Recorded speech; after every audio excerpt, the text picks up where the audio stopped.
नमस्ते. इयत्ता 10वी-12वी परीक्षा विषयक मार्गदर्शन सदरात आपलं सगळ्यांचं हार्दिक स्वागत. आज आपण इयत्ता 12वी विज्ञान शाखा म्हणजे सायन्स फॅकल्टीचा फिजिक्स हा जो विषय आहे, या विषयाच्या अनुषंगाने विद्यार्थ्यांनी परीक्षेला सामोरं कसं जायचं आहे यावर आपण मार्गदर्शन घेणार आहोत. या फिजिक्स विषयाच्या मार्गदर्शनासाठी आज आपल्याला लाभलेले आहेत सौ शोभा दिघे मॅडम. मॅडम ह्या MSc B.Ed असून MSc ला मॅडमचा फिजिक्स हा स्पेशल विषय होता. तर त्या SSGM कॉलेज कोपरगाव येथे जवळपास 17 वर्षापासून अध्यापनाचं काम करत आहेत. आणि महत्त्वाचं म्हणजे जवळपास 2010 पासून मॅडम NCC ऑफिसर म्हणून सुद्धा कार्यरत आहेत. 12वीचा फिजिक्स हा जो काही विषय आहे, या विषयाच्या अनुषंगाने विद्यार्थ्यांना हा विषय इंटरेस्टिंग कसा वाटेल किंवा त्याच्यात छोटे छोटे पैलू जे आहेत हे विद्यार्थ्यांपर्यंत अध्यापनाच्या एक विशिष्ट अशा शैलीतून मॅडम हे नेहमी सादर करत असतात. आणि त्यामुळे त्यांचेही जे काही विद्यार्थी आहेत हे विद्यार्थी नेहमीच अव्वल दर्जाने पासही होण्याचं किंवा उत्तीर्ण होण्याचं प्रमाणही अधिक आहे. एकूणच मॅडमची जी सांगण्याची पद्धत आहे ती अतिशय उल्लेखनीय आहे. आणि खरोखर जो आता हाडाचा शिक्षक आपण म्हणूया की तळमळीने किंवा पोटतिडकीने विद्यार्थ्यांपर्यंत कसं पोहोचायचं आहे, म्हणजे अगदी ह्या लेवलला न येता अगदी डाऊन टू अर्थ जे आहे, म्हणजे शेवटचा जो विद्यार्थी आहे की ज्याला पासिंग सुद्धा ओलांडायला थोडी भीती वाटते आहे, अशा विद्यार्थ्यांना सुद्धा फिजिक्स हा विषय आवडीचा कसा होईल किंवा त्याला सुद्धा चांगलं स्कोअर कसं करता येईल ही जिज्ञासा मॅडमची नेहमीच राहिलेली आहे. आणि त्या अनुषंगाने त्यांच्या अध्यापन शैलीतून मॅडम नेहमीच हे विद्यार्थ्यांपुढे ते मांडत असतात. त्यामुळे हा फिजिक्स हा जो विषय आहे या विषयाबाबत जर आपल्या मनात खरोखर भीती असेल तर आज आपण मॅडमचे जे मार्गदर्शन घेणार आहोत त्या मार्गदर्शनाने आपली भीती निश्चितच जाणार आहे. नमस्ते. इयत्ता 10वी-12वी परीक्षा विषयक मार्गदर्शन सदरात मॅडम आपलं हार्दिक स्वागत. आज आपण इयत्ता 12वी विज्ञान शाखेचा जो आपला फिजिक्स हा विषय आहे या विषयाच्या अनुषंगाने विद्यार्थ्यांनी परीक्षेची तयारी कशी करायची आहे यावर आपण मार्गदर्शन करणार आहात. सर्वप्रथम मी आपल्याला असं विचारू इच्छिते आहे की आत्ताची जी परिस्थिती आहे आणि या परिस्थितीमध्ये विद्यार्थ्यांना परीक्षेला जे सामोरं जायचं आहे तर हे सामोरं जात असताना पालक असतील, शिक्षक असतील आणि विद्यार्थी असतील, ह्या त्रिकोणामध्ये खूप मोठे असे संभ्रम आहेत की जरीही गाईडलाईन वेळच्या वेळी आलेल्या असल्या तरीही अजूनही शेवटच्या क्षणापर्यंत नेमकी आपली परीक्षा कशी होणार आहे याबद्दल आजही साशंकता आहे. तर पण तरी सुद्धा ज्या काही गाईडलाईन शासनाने दिलेल्या आहेत आणि बोर्डाच्या अनुषंगाने परीक्षा घेण्याबाबत जे काही मार्गदर्शक तत्व आपल्यापर्यंत आलेली आहेत, तर विद्यार्थ्यांना या अनुषंगाने आपण थोडंसं असं मार्गदर्शन करणार आहोत की जो सिलेबस त्यांना अलॉट करून दिलेला होता त्यापैकी सर्वसाधारणतः सिलेबसमध्ये किती भाग कमी करण्यात आलेला आहे आणि या अनुषंगाने घटकनिहाय साधारणतः वेटेज कसं असेल याबद्दल जरा विद्यार्थ्यांना मार्गदर्शन करा. नक्की मॅडम, करणार आहेत मी मार्गदर्शन. नमस्कार मॅडम. नमस्ते. नमस्ते. 12वीच्या वर्गात शिकत असलेल्या विद्यार्थ्यांना मार्गदर्शन हा आपला चर्चेचा विषय आहे. विशेषतः आपण म्हणू की 12वी सायन्स मध्ये शिकत असलेल्या विद्यार्थ्यांना आपल्याला मार्गदर्शन करायचंय. तसं बघितलं तर 2020-21 हे जे आत्ताचं वर्ष आपण म्हणू की 2020-21 या वर्षामध्ये 12वी मध्ये शिकत असलेला कोणत्याही शाखेचा विद्यार्थी आपण घेतला, मग तो कला शाखेत शिकत असेल, वाणिज्य शाखेत असेल किंवा आपण जो विषय घेतलाय सायन्स शाखेचा तो असू द्या, कोणत्याही विद्यार्थ्याला जे शैक्षणिक वातावरण आपण म्हणतो ते मिळालेलं नाही. कारण नुकतेच हे विद्यार्थी 11वीची फायनल एक्झाम देऊन 12वी मध्ये प्रविष्ट होणार होते. जे काही संकट आपल्या देशात उद्भवलेलं आहे त्या संकटाला सामोरं जाताना आपल्याला सगळे व्यवहार आपल्याला बंद ठेवावे लागले. मग त्यामध्ये आपले शाळा, महाविद्यालये हे सगळेच बंद झाले आणि पर्यायाने काय झालंय की मुलांचं वर्गातील शिक्षण बंद झालं. म्हणजे क्लासरूम टीचिंगला हे विद्यार्थी मुकलेले आहेत आणि बराच काळ हा संभ्रमक अवस्थेतच गेलेला आहे. विस्कळीतपणा त्या ठिकाणी आलेला होता की आता नक्की पुढे ही परिस्थिती कधी निवडेल आणि परत एकदा आपले शाळा, महाविद्यालय म्हणजे आपण आपल्या परीने विचार करणार की आपण टीचर आहोत, मग आपलं महाविद्यालय होणार. परंतु परिस्थिती काही निवडण्याच्या मार्गावर नव्हती. त्याच्यामुळे काही काळ आपण म्हणू की सुट्टी सारखाच गेलेला होता. आणि त्यानंतर जून जे आपलं अकॅडमिक इयर असतं त्या इयर मध्ये मात्र आपण शासनाच्या ध्येय धोरणानुसार काय केलेलं आहे, ऑनलाईन शिक्षणाचा पर्याय आपण निवडला. आणि त्यातून विद्यार्थ्यांना आपण ऑनलाईन लेक्चर्स त्या ठिकाणी पाठवलेले होते. आणि त्यातून जवळजवळ माझ्या 75 ते 80% सिलेबस अभ्यासक्रम आपण हा ऑनलाईन शिक्षणाद्वारे संपवलेला आहे. आणि आता जानेवारी फेब्रुवारी मध्ये शाळा महाविद्यालय नव्याने सुरू झाली आहेत, तरी सुद्धा अजून कोविड संकट पूर्णपणे टळलेलं नाही. अशाही वातावरणात आपण आणि मुलं वर्गामध्ये आता म्हणजे वर्गामध्ये मुलं येत आहेत, शिक्षण घेत आहेत, पण ते थोडंसं आपण म्हणू की 20% म्हणजे पूर्णपणे 100% आपण सुरू केलेलं नाहीये ना सगळं काही. अजूनही आपल्याला ती भीती, मग त्यामुळे राहिलेला 20% सिलेबस आपण म्हणू फक्त वर्गामध्ये मुलांना शिकायला मिळालेला आहे. आणि त्यामुळेच नक्कीच मुलांची अवस्था कशी आहे की परीक्षा होणार किंवा नाही. पहिली तर कंडिशन आपण तीच म्हणू की परीक्षा होणार किंवा नाही, झाल्या तर ऑनलाईन होणार की ऑफलाईन होणार, त्या संभ्रमक अवस्थेत असतानाच बोर्डाने काय केलंय, तारखा डिक्लेअर केलाय की एक्झाम ह्या होणारच आहे आणि त्या एक्झाम ह्या ऑफलाईन होणार आहे. त्यामुळे मुलं आपण जी म्हणू आता सुप्त अवस्थेत होती.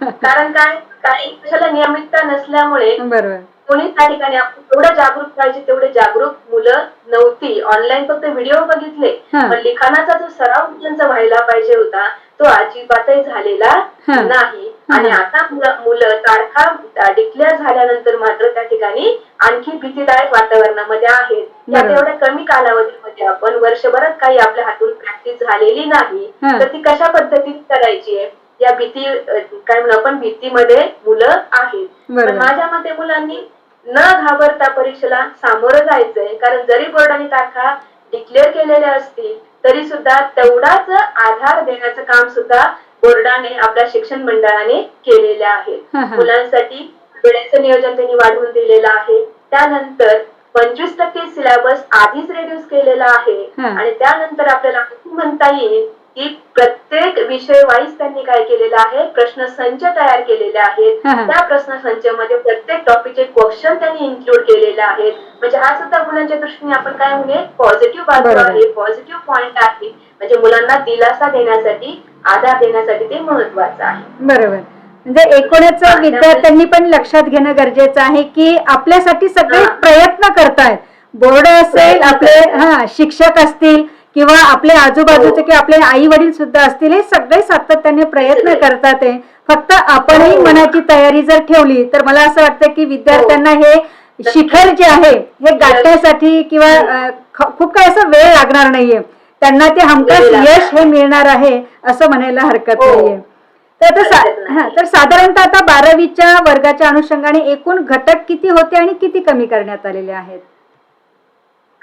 तर मॅडम आता एकूण घटक आपल्याला, आपण जर फिजिक्सचा विचार केला तर फिजिक्स विषयासाठी वर्षभरामध्ये 16 घटक आपल्याला अभ्यासायचे होते. आणि या 16 घटकांमध्ये टोटल 25%, आपण 25% सिलेबस हा काय केला होता, पूर्ण 16 घटकांमधून रिड्यूस केलेला होता. बरोबर. बघा आता आपल्याला फिजिक्स ह्या विषयाचा बोर्डाच्या दृष्टीने तयारी करण्यासाठी कशा पद्धतीने आपण बोर्डाची तयारी करू शकतो याचा जरा आपल्याला अभ्यास करायचा आहे किंवा त्याविषयी आपल्याला जरा थोडी सखोल चर्चा करायची आहे. तर आपण सुरुवात इथून करतोय बघा की मॅडमनी मगाशी मला विचारल्याप्रमाणे की आपण फिजिक्स या विषयामध्ये एकूण किती घटक वर्षभरासाठी अभ्यासलेले आहेत. तर एकूण आपण ह्या 16 घटकांचा अभ्यास केलेला आहे. बघा जवळजवळ शेवटचा टॉपिक आपण म्हणू सेमी कंडक्टर डिव्हाइसेस आणि पहिला टॉपिक आहे रोटेशनल डायनॅमिक्स. मग आता हा वर्षभरासाठीचा अभ्यासक्रम आपण अभ्यासलेला आहे. मग ह्यामध्ये आपण सुरुवातीला अभ्यासाला सुरुवात करतानाच हे वेटेज बघितलेलंच असणार आहे किंवा आता आपण अभ्यासाला सुरुवात करणार आहोत तर हे वेटेजही आपण लक्षात घेतलं पाहिजे. हे जे मार्क्स दिसत आहेत ना, हे मार्क्स आहेत की कंपल्सरी आपल्याला त्या टॉपिक साठी मिळवायचे आहेत. आणि हे मार्क्स विथ ऑप्शन म्हटलंय तर म्हणजे त्या टॉपिक साठी आपण ज्यादा वेटेज आपण म्हणू, जास्तीचे जे मार्क्स आहेत त्या टॉपिक साठी ते 60 मार्क्स, म्हणजे कंपल्सरी आपल्याला 5 मार्क्स मिळवायचेच आहे आणि जास्तीचे 2 मार्क्स सुद्धा आपण या टॉपिक मध्ये मिळवू शकतो. हे झालं टॉपिक वाईज वेटेज आपल्या इथे या ठिकाणी. मग आता अभ्यासाला सुरुवात करताना हे वेटेज आपण डोळ्यासमोर ठेवलेलं आहे. आता सगळे टॉपिक तर आपले कव्हर होणार नाहीत कारण आपण कुठल्याही प्रकारे पहिल्यापासून टॉपिक स्टडी केलेले आहेत असं मला चित्र दिसत नाही. कारण आता बऱ्याच ठिकाणी प्रिलिम एक्झाम घेतल्या जात आहेत आणि या प्रिलिम एक्झाम घेतल्यानंतर मुलांचा किमान लिखाणाचा सराव होईल हा उद्देशाचा मागचा आहे. परंतु मुलांचा अभ्यास अजिबातही त्या ठिकाणी झालेला नाही. मग अशा परिस्थितीमध्ये मुलांनी फक्त लिमिटेड टॉपिकचा जर अभ्यास केला तरी सुद्धा ते व्यवस्थित किंवा आपण म्हणू मॅक्झिमम स्कोअर त्या ठिकाणी करू शकतात. प्रत्येक मुलाची कॅपॅसिटी, क्षमता आपण त्याला म्हणतो, ही वेगवेगळी असते आणि मुलांनी आपली क्षमता ओळखून त्या लिमिटेड टॉपिकचं म्हणजे मॅक्झिमम आपण किती टॉपिक करू शकतो तेवढे त्यांनी मनाशी ठरवलं पाहिजे. आता यातला एक पर्याय मी ठरवलेला आहे की जर आपण हे मार्क्स विथ ऑप्शन बघितले तर पहिले क्रमाने येणारे जे 4 टॉपिक्स आहेत त्याला सगळ्यात जास्त वेटेज आपल्याला दिसतंय की 7 मार्कांसाठी जे टॉपिक विचारलेले आहेत आणि त्यानंतर वेव्ह ऑप्टिक्स हा एक टॉपिक 7 मार्कांसाठी आहे. त्याच पद्धतीने इलेक्ट्रोमॅग्नेटिक इंडक्शन हाही टॉपिक 7 मार्कांसाठी आहे. मग एवढे जर साधारण आपण 5 ते 6 टॉपिक जर अभ्यासले तरी सुद्धा मुलांचा मॅक्झिमम स्कोर त्या ठिकाणी होऊ शकतो. पण ते टॉपिक त्याने डीप मध्ये त्या स्टडी केले पाहिजे. आता आपण पुढच्या स्लाइड वर जाऊ. आता बघा, मग आता आपण बघितलं की टॉपिक वाईज वेटेज किती आहे हे बघितल्यानंतर टॉपिक आपण सिलेक्ट केले की एवढ्या टॉपिकचा अभ्यास मला करायचा आहे, माझी एवढी कॅपॅसिटी आहे, एवढे टॉपिक्स मी व्यवस्थितपणे प्रिपेअर करू शकतो. हे जर ठरवलं तर मग ह्या टॉपिक नुसार जे टॉपिक आपण सिलेक्ट केले मग त्या टॉपिक मधला कोणता पार्ट रेड्यूस केलेला आहे हे सुद्धा आपण बघितलं पाहिजे. Hello madam. हा बोला मॅडम, कंटिन्यू करा. हो बोला बोला. तर त्या टॉपिक मधला कोणता पार्ट रेड्यूस केलेला आहे हे सुद्धा आपण बघितलं पाहिजे.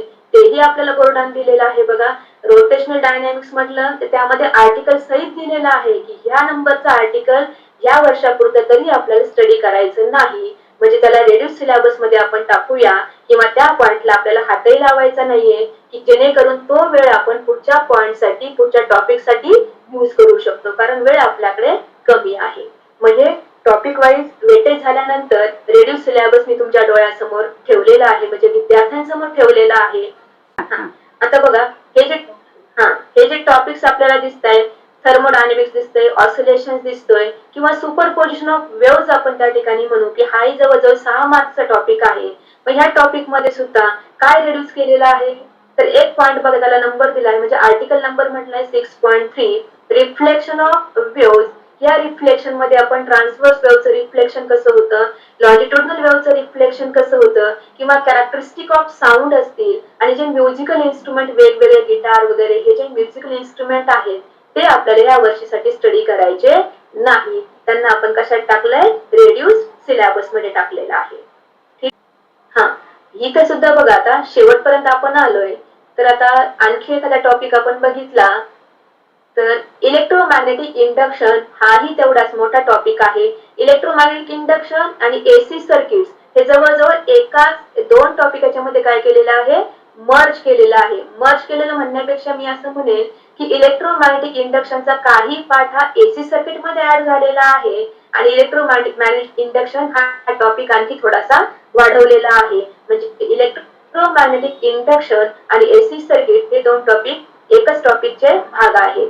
मग ह्या इलेक्ट्रोमॅग्नेटिक इंडक्शन मध्ये काय रेड्यूस केले बघा, induced EMF in a stationary coil in changing magnetic field. त्यानंतर जनरेटर सुद्धा आपल्याला स्टडी करायचं नाहीये आणि बॅक ईएमएफ आणि बॅक टॉर्क या 2 टर्म सुद्धा आपल्याला अभ्यासायच्या नाही. त्याचप्रमाणे एक छोटस डेरिव्हेशन आहे, energy density of a magnetic field. हा या टॉपिक मधला रेड्यूस पार्ट आपल्याला म्हणता येईल. आताच मॅडम आपण जो काही रिड्यूस झालेला सिलेबस आहे म्हणजे एकूण 16 युनिट त्या विद्यार्थ्यांना आहे, म्हणजे त्यांना बोर्डाने जे पुस्तक अलॉट केलेलं आहे त्यामध्ये एकूण 16 युनिट्स आहेत आणि 16 युनिट्स मधला जो काही पॉइंट म्हणजे ते आर्टिकल नंबर वगैरे जे दिलेले आहेत त्यानुसार विद्यार्थ्यांनी ते रिड्यूस केलेला भाग जो आहे तो मात्र अभ्यासायचा नाहीये आणि जो उर्वरित भाग आहे तो मात्र अभ्यासायचा आहे. हे सगळ्यांनी लक्षात घेणं गरजेचं आहे. मॅडम तुम्ही याबद्दल खरंच अतिशय सखोल माहिती दिलेली आहे की जेणेकरून विद्यार्थ्यांना तो अभ्यास करत असताना ही गोष्ट लक्षात येईल की मला नेमकं काय करायचं आहे आणि काय करायचं नाहीये. म्हणजे अगोदरच जरी थोडंसं टेन्शन आलेलं असलं तरी सुद्धा एक दिलासा म्हणून जे भाग कमी केलेले आहेत ते आजच मला वाटतं त्यांनी पुस्तकाच्या त्या पेजवर एक पेन्सिलने एक शॉर्टली फक्त अशी काट जर मारली अगदी बारीक म्हणजे खूप अगदी त्याच्यावर असं डार्क न करता की मला हे भाग अभ्यासायचा नाही आणि उर्वरित पेजवरचाच मला अभ्यास करायचा आहे. तर आता सर्वसाधारणतः आपण विचार केला आहे रिड्यूस केलेल्या सिलेबसचा, तर साधारणतः प्रश्नपत्रिकेचा पॅटर्न जो आहे तो नेमका कसा असणार आहे, कारण यांना 70 मार्काचा एक्सटर्नल पेपर जो आहे तो लिहायचा आहे आणि 30 मार्काचं प्रॅक्टिकल करायचं आहे. तर मग 70 मार्काचं डिस्ट्रीब्युशन जे आहे ते प्रश्नांच्या अनुषंगाने कसं आहे? हे बघा, ही जी आपली पुढची स्लाइड आहे ती क्वेश्चन पेपर पॅटर्न आपल्याला सांगतोय.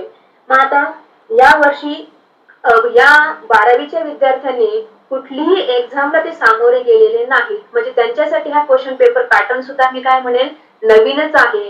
तसा हा क्वेश्चन पेपर पॅटर्न मागच्या वर्षी फक्त एकदाच मुलांनी फॉलो केलेला आहे आणि आता जी मुलं आहेत त्यांना मागचा कोणताच अनुभव नसल्यामुळे त्यांच्यासाठी हा पॅटर्न आपण काय म्हणू पहिल्यांदाच ते काय करताय फॉलो करताय आणि बोर्डाने हा आपल्याला आता दुसऱ्यांदा सांगितलेला पॅटर्न आहे. मग ह्या पॅटर्न मध्ये काय आहे तर क्वेश्चन पेपर हा 70 मार्क्सचा आहे बघा, टोटल मार्क्स 70 म्हटलेला आहे आणि टाइम आपल्याला 3 तासांसाठीचा किंवा 3 अवर्स आपण म्हणू. मग या 3 तासामध्ये आपल्याला किती सेक्शन सोडवायचे आहेत तर 4 सेक्शन त्यांनी दिलेले आहे बघा, section A, section B, section C आणि शेवटचं सेक्शन आहे सेक्शन डी. मग सेक्शन ए मध्ये काय इन्क्लूड केलेलं आहे तर क्वेश्चन नंबर 1 आणि क्वेश्चन नंबर 2. मग क्वेश्चन नंबर 1 मध्ये 10 हे मल्टिपल चॉईस क्वेश्चन्स आहे, त्याला आपण म्हणतो बहुपर्यायी प्रश्न. 4 पर्याय बोर्डाने आपल्याला त्या क्वेश्चन पेपर मध्ये त्या क्वेश्चन साठी दिलेले असतात आणि योग्य पर्याय आपल्याला निवडायचा असतो की जेणेकरून आपल्याला 1 मार्क त्या ठिकाणी मिळणार आहे. असे 10 प्रश्न आपल्याला दिसतील की त्याला आपण म्हणू मल्टिपल चॉईस क्वेश्चन्स. त्यानंतर दुसरा जो प्रश्न आहे तोही 1 मार्कासाठीच आहे, परंतु तो आपल्याला सेंटेन्स मध्ये लिहायचा आहे, म्हणजे आन्सर इन 1 सेंटेन्स आपण त्याला म्हणू शकतो आणि त्या 1 सेंटेन्स मध्ये सुद्धा पर्टिक्युलर वर्ड जर असेल तर तो आपल्याला 1 मार्क ठिकाणी मिळणार आहे. अदरवाईज तो मार्क सुद्धा आपल्याला मिळणार नाही. आपण लिहिलं 1 सेंटेन्स पण त्या एका सेंटेन्स मध्ये जर पर्टिक्युलर वर्ड आला नाही तर तो 1 मार्क आपल्याला मिळत नाही. नंतर सेक्शन बी मध्ये काय आहे तर सेक्शन बी क्वेश्चन नंबर 3 पासून तर क्वेश्चन नंबर 14 म्हणजे क्वेश्चन नंबर काय म्हणू आपण प्रश्न क्रमांक 3 ते प्रश्न क्रमांक 14 पर्यंत हे 2 मार्काचे प्रश्न आपल्याला सोडवायचे आहेत. ह्या 2 मार्कामध्ये सगळंच येतं की मग डेफिनेशन असेल, स्टेटमेंट असेल, एखादा प्रिन्सिपल असेल, डायग्राम ड्रॉ करायला असेल, हे सगळे क्वेश्चन्स कुठे येतात किंवा डिफरन्स इव्हन आपण म्हणू शकतो हे 2 मार्कांसाठी येतात.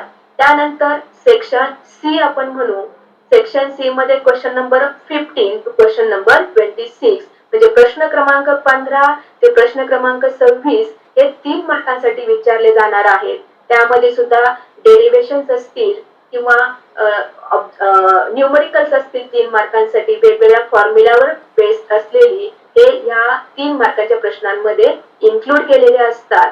आणि शेवटचा सेक्शन की जो सगळ्यात हायेस्ट मार्कांसाठी आहे तो सुरू होतो प्रश्न क्रमांक 27 ते प्रश्न क्रमांक 31 पर्यंत आणि तो डायरेक्टली 4 मार्कांसाठी आहे. त्याच्यामध्ये न्यूमरिकल्स पण येऊ शकतात, डेरिव्हेशन पण येऊ शकतं, न्यूमरिकल प्लस डेरिव्हेशन असं दोघांचं कॉम्बिनेशन सुद्धा या 27 ते 31 प्रश्नांमध्ये केलेलं आहे. नंबर आहे ना त्याच्या सगळ्या इन्स्ट्रक्शन आहेत की मुलांना लॉक टेबल फक्त अलाउड आहे, कॅल्क्युलेटर किंवा मोबाईलचा यूज करू शकत नाही. आणि उजवीकडे जे मार्क्स आहेत त्या प्रश्नाचे मार्क्स दर्शवलेले आहेत आणि एमसीक्यू कसं लिहायचं आहे की for each MCQ correct answer must be written, म्हणजे त्या एमसीक्यू चा अल्फाबेट लिहायचा आहे आणि त्याच्या पुढे त्या मुलाने तो ऑब्जेक्टिव्ह वर्डिंग मध्ये राईट करायचा आहे असं त्यांनी म्हटलेलं आहे. आणि काही फिजिकल कॉन्स्टंट, फिजिकल कॉन्स्टंट मध्ये त्या ठिकाणी आपण म्हणू प्लॅन्स कॉन्स्टंट असेल, परमिटिव्हिटी असेल, अजूनही जे कॉन्स्टंट आपण म्हणतो पायची व्हॅल्यू वगैरे असेल, या सगळ्या फिजिकल कॉन्स्टंट मध्ये आपल्याला ते प्रोव्हाइड करतात. बघा आता आपण एकंदर काय बघत आलोय की आपण वेटेज आपण टॉपिकचं बघितलेलं आहे.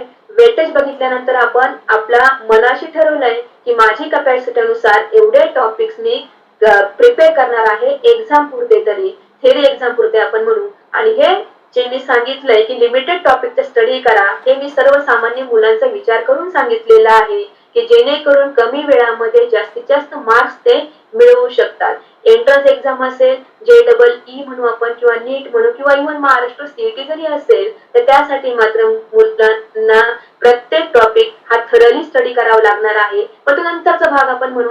आता जे आपल्या समोर आहे त्यासाठी जर आपल्याला प्रिपेअर व्हायचा असेल तर आपण याच पद्धतीने गेलं पाहिजे असं मला वाटतं. आणि त्यातून आपण हा पर्याय आपण ठेवलाय की मॅक्झिमम वेटेज असलेले टॉपिक्स आपण स्टडीला घेऊयात मग त्यामध्ये फॉर एक्झाम्पल मी पहिला टॉपिक आपला घेतला की ज्याचं नाव आहे रोटेशनल डायनॅमिक्स. मग रोटेशनल डायनॅमिक्स हा आता या वर्षी टेक्स्ट बुक आपल्याला नवीन मिळालेला आहे, म्हणजे सिलेबस चेंज झालेला आहे. त्यानुसार पहिला टॉपिक आहे रोटेशनल डायनॅमिक्स. यापूर्वी हा पहिला टॉपिक म्हणजे सर्क्युलर मोशन होता आणि आता जो रोटेशनल डायनॅमिक्स आहे याच्यामध्ये दोन टॉपिक एकत्र केलेले आहेत. मग एक झाला सर्क्युलर मोशन आणि दुसरा झाला रोटेशनल मोशन. म्हणजे या दोन टॉपिकचं कॉम्बिनेशन या रोटेशनल डायनॅमिक्स मध्ये केलेलं आहे. आणि मग आता या टॉपिकचा अभ्यास करायचा आहे, 7 पैकी 7 मार्क्स आपल्याला मिळवायचे असं जर आपण ठरवलेलं आहे, तर मग ह्या टॉपिकचा स्टडी कसा करायचा आहे, तर त्यासाठी मी त्यातले काही क्वेश्चन्स आपण म्हणू की जे आतापर्यंत विचारले गेले आहेत. म्हणजे साधारण आपल्याला काय करायचंय की आतापर्यंत बोर्डाला या टॉपिक वरती, मग आता जरी दोन टॉपिक एकत्र असले तर प्रत्येक टॉपिक वरती, मग सर्क्युलर मोशन असू द्या किंवा रोटेशनल मोशन असू द्या, या दोन टॉपिक वरती आतापर्यंत कोणते प्रश्न रिपीट विचारले गेलेले आहेत किंवा कोणते प्रश्न विचारलेले आहेत एवढं आपण त्या ठिकाणी बघितलं पाहिजे. मग आता हा मी प्रश्न त्याच्यातूनच घेतलेला आहे की जो बोर्डाला वारंवार विचारला गेलेला आहे. आणि त्याच पद्धतीने आपण म्हणूयात की शिक्षण मंडळाने किंवा बोर्डाने आता जो प्रश्न संच मुलांसाठी तयार केलेला आहे त्यामध्ये सुद्धा या रोटेशनल डायनॅमिक्स मध्ये मुलांनी जर बघितलं तर हा प्रश्न त्यांनाही बघायला मिळेल की टॉर्कचं डेरिव्हेशन आहे बघा. हे टॉर्कचं डेरिव्हेशन हा क्वेश्चन मुलांनी नीट वाचायला पाहिजे. म्हणजे प्रश्न वाचणं सुद्धा एक आपण काय म्हणू कला आहे. तो प्रश्न सुद्धा त्यांनी नीट वाचला पाहिजे. आणि प्रश्न नीट वाचणं, त्या प्रश्नाला साजेसं उत्तर लिहिणं, हे सगळं कधी येतं तर आपण त्याला म्हणतो प्रॅक्टिस मेक्स मॅन परफेक्ट. आणि विद्यार्थ्यांसाठी तर प्रॅक्टिस सगळ्यात महत्वाची असते. आणि ही प्रॅक्टिस वर्गातलं जे टीचिंग आहे, क्लासरूम टीचिंग आहे किंवा कॉलेजमध्ये, महाविद्यालयामध्ये, शाळांमध्ये ज्या वेगवेगळ्या परीक्षा घेतल्या जातात त्यातून मुलांचा तो सराव होतो आणि त्याला आपण म्हणतो की मुलांची प्रॅक्टिस आपण घेतली आहे. मुलांची लिखाणाचा सराव आपण घेतला, एक्झाम्पल सोडवण्याचा सराव आपण घेतलाय, त्यांचा स्पीड त्याच्यातून तो वाढतो किंवा 3 तास सुद्धा त्यांना कमी पडतात. कारण का सराव कमी पडतो असं आपण त्यावेळेस म्हणतो. हा सराव तर 2020-21 वर्षासाठी मुलांचा झालेला नाही. मग आता त्या दृष्टीने आपण बोलतोय. मग असा हा जर टॉर्कचा प्रश्न आहे त्या रोटेशनल डायनॅमिक्स मधला, तो जर आपण विचारात घेतला तर हा प्रश्न साधारणपणे 3 मार्कांसाठी विचारला गेलेला आहे. मग ह्या 3 मार्कांचं डिस्ट्रीब्युशन कसं केलंय बघा. तर डायग्राम आपल्याला, फिगर आपल्याला काढायचे, त्याला अर्धा मार्क असेल. त्यानंतर त्या डायग्रामचं एक्सप्लेनेशन तुम्ही दिलं, शॉर्ट मध्ये द्यायचं. तर पुढे डायग्राम घेणार आहे मी स्लाइड वरती, अर्धा मार्क एक्सप्लेनेशनला असणार आहे. त्यानंतर ज्या मॅथमॅटिकल स्टेप्स येतात या tau is equal to r F किंवा वेक्टर फॉर्म आपण दाखवलाय त्यापैकी एका स्टेपला आपण म्हणून अर्धा मार्क आहे. आणि हे जर आपण प्रूव्ह केलं tau is equal to I alpha, की हे आपल्याला विचारलेलं आहे की derive equation for torque, then T tau is equal to I alpha ही आपल्या लास्ट स्टेप असेल त्या डेरिव्हेशनची, त्याला अर्धा मार्क आहे. आणि त्याच्यामध्येच एक छोटासा प्रश्न जोडलाय की त्या टॉर्कचं युनिट काय तुम्ही लिहिणार, तर न्यूटन मीटर. हे जर प्रॉपर युनिट आपण त्या ठिकाणी लिहिलं, नोट डाऊन केलं, राईट केलं, त्यालाही आपल्याला इझिली अर्धा मार्क्स मिळतो. आणि फॉर्म्युलावरनं आपण डायमेन्शन्स काढू शकतो, त्यालाही अर्धा मार्क दिलेला आहे. मग या मार्कांची आपण अर्ध्या मार्कांची बेरीज करत गेलो तर किती मार्क्स मिळतात आपल्याला, 3 मार्क्स मिळतात. परंतु एवढ्या स्टेप्स आपल्या पेपरमध्ये नक्कीच आल्या पाहिजे. बघा आता तेच जे डिस्ट्रीब्युशन मी सांगितलं की टॉर्कचं डेरिव्हेशन तुम्ही ज्यावेळेस लिहिता 3 मार्कांसाठी आणि आपण 3 मार्कांची अपेक्षा करतो त्यावेळेस आपल्या पेपरमध्ये काय असलं पाहिजे, तर टॉर्कचं डेरिव्हेशन साठी लागणारी ही जी डायग्राम दाखवलेली आहे, इरेग्युलर सरफेस दाखवलेला आहे, हा कोणत्याही शेपची बॉडी घेतलेली आहे, त्याचा ऍक्सिस ऑफ रोटेशन दाखवलाय, इथे रोटेशनची डिरेक्शन दाखवलेली आहे, या त्या बॉडीचे पार्टिकल्स दाखवलेले आहे, इथे M1 M2 त्यातला डायग्राम असल्यामुळे थोडस मला वाटतं पण तो डायग्राम कळतेय.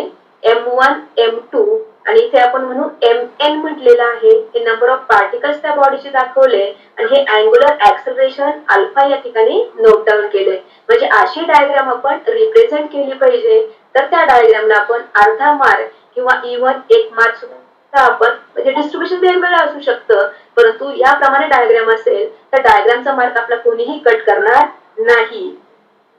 त्यानंतर हे डेरिव्हेशन आहे बघा. याच्यामध्ये डायग्रामचं एक्सप्लेनेशन पहिल्या पॅराग्राफ मध्ये आपल्याला दिसतंय की कॅपिटल एम काय आहे, ओ त्या ठिकाणी काय सांगतोय, किंवा M1 M2 मी आता जे सांगितलं की n particles of the masses M1 M2 up to Mn म्हटलंय, त्यांचे डिस्टन्सेस या ठिकाणी आपण सांगितले पाहिजे. एवढं जरी आपण लिहिलं तर सुद्धा त्या डायग्रामचं एक्सप्लेनेशन झालेलं आहे. त्यानंतर या सगळ्या मॅथमॅटिकल स्टेप्स आहेत बघा. त्या मॅथमॅटिकल स्टेप्स आपण वन बाय वन परफॉर्म केल्या तर आपण लास्ट इक्वेशन पर्यंत येतो, की त्याला आपण म्हणू प्रूफ म्हणू tau is equal to I alpha, आणि त्याचं युनिट आणि डायमेन्शन्स आपण या ठिकाणी मिळवलेले आहेत. म्हणजे अशा पद्धतीने जर आपण सबस्टिट्यूट डेरिव्हेशन कंप्लीट केलं तर 3 मार्क आपले त्या ठिकाणी जाणार नाही. त्यानंतर वरचा प्रश्न तिथं बऱ्याचदा विचारलेला आहे, तेवढाच महत्वाचा आहे. आता बघा, हा जो प्रश्न आहे हा प्रश्न आहे बँकिंग ऑफ रोड्स. पुस्तकामध्ये हेडिंगच दिलंय बँकिंग ऑफ रोड्स म्हटलेला आहे, त्यावर आधारित हा प्रश्न आहे. मग हा प्रश्न बघा 2 मार्कांसाठी विचारलेला आहे, त्याच पद्धतीने 3 मार्कांसाठी सुद्धा विचारलेला आहे. आणि आता आपल्याला जो प्रश्न संच बोर्डाकडनं मिळालेला आहे तो 4 मार्कांसाठी या पॉइंट वरती प्रश्न विचारलेला आहे, बँकिंग ऑफ रोड्स म्हटलेले बघा. मग आता प्रश्न सुद्धा आपण नीट वाचला तर आपल्या लक्षात येईल की 2 मार्कांसाठी काय विचारलंय, तर derive an expression for maximum safety speed with which a vehicle should move along a curved horizontal road.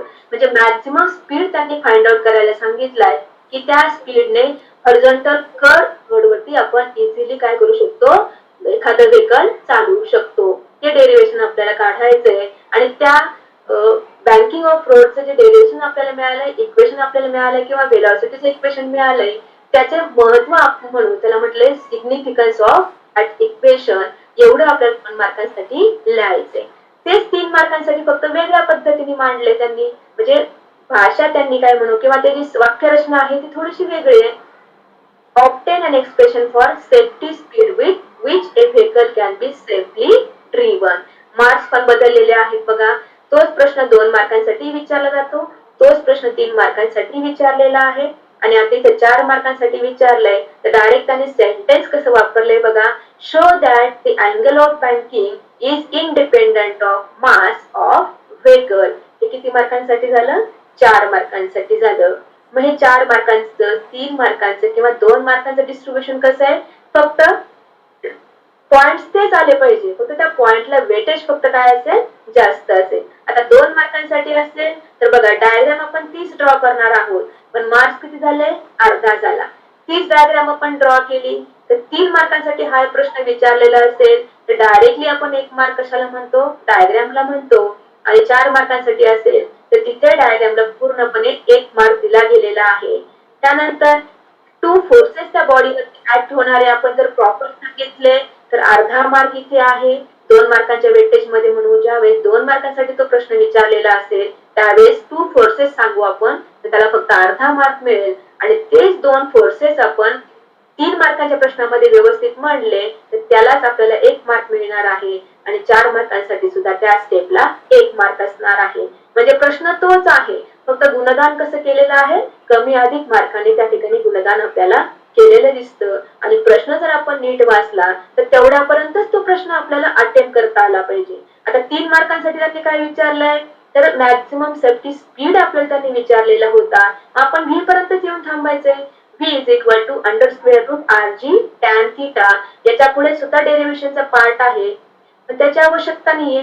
3 mark आपल्याला इथपर्यंतच मिळणार आहे. याच्या पुढचा पार्ट जरी आपण लिहिला तर त्याला कुठल्याही प्रकारचं गुणदान होणार नाही, उलट आपला वेळ त्या ठिकाणी वाया जाईल.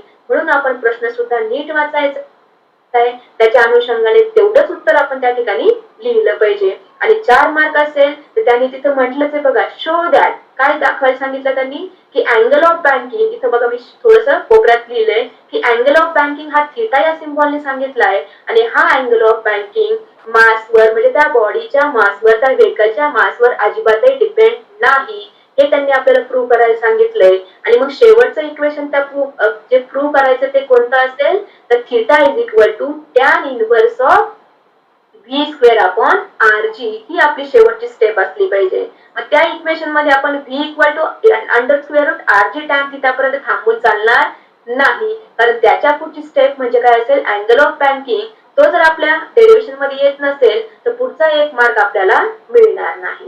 म्हणजे ह्या बारीक बारीक ज्या गोष्टी आहेत त्या मुलांनी लिखाणातून म्हणजे सरावातूनच आत्मसात केल्या पाहिजे. आणि तेवढ्यासाठी जे प्रश्न वारंवार विचारले गेले त्या प्रश्नांचं उत्तर म्हणजे नुसते प्रश्न वाचून चालतं का, की नाही बोर्डाला हा प्रश्न 4 वेळा विचारलाय, हा प्रश्न 2दा विचारलाय, झाला मी 2दा वाचून काढला. नुसतं वाचून नाही तर त्या प्रश्नाचं उत्तर सुद्धा आपल्याला त्या अनुषंगाने तयार करता आलं पाहिजे. आणि हे स्किल आपल्याला लिखाणातूनच येतं, यात कुठलीही शंका नाही. हे बघा आत्ताच्या प्रश्नाचं मी डिस्कशन केलं.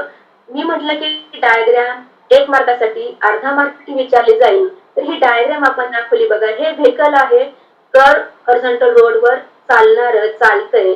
मग त्या बॉडीवरती त्या व्हेकल वरती ऍक्ट होणारे 2 फोर्सेस मी म्हटलंय की नॉर्मल रिॲक्शन एन ने सांगितलेली आणि डाऊनवर्ड फोर्स एम जी आपण दाखवलेला.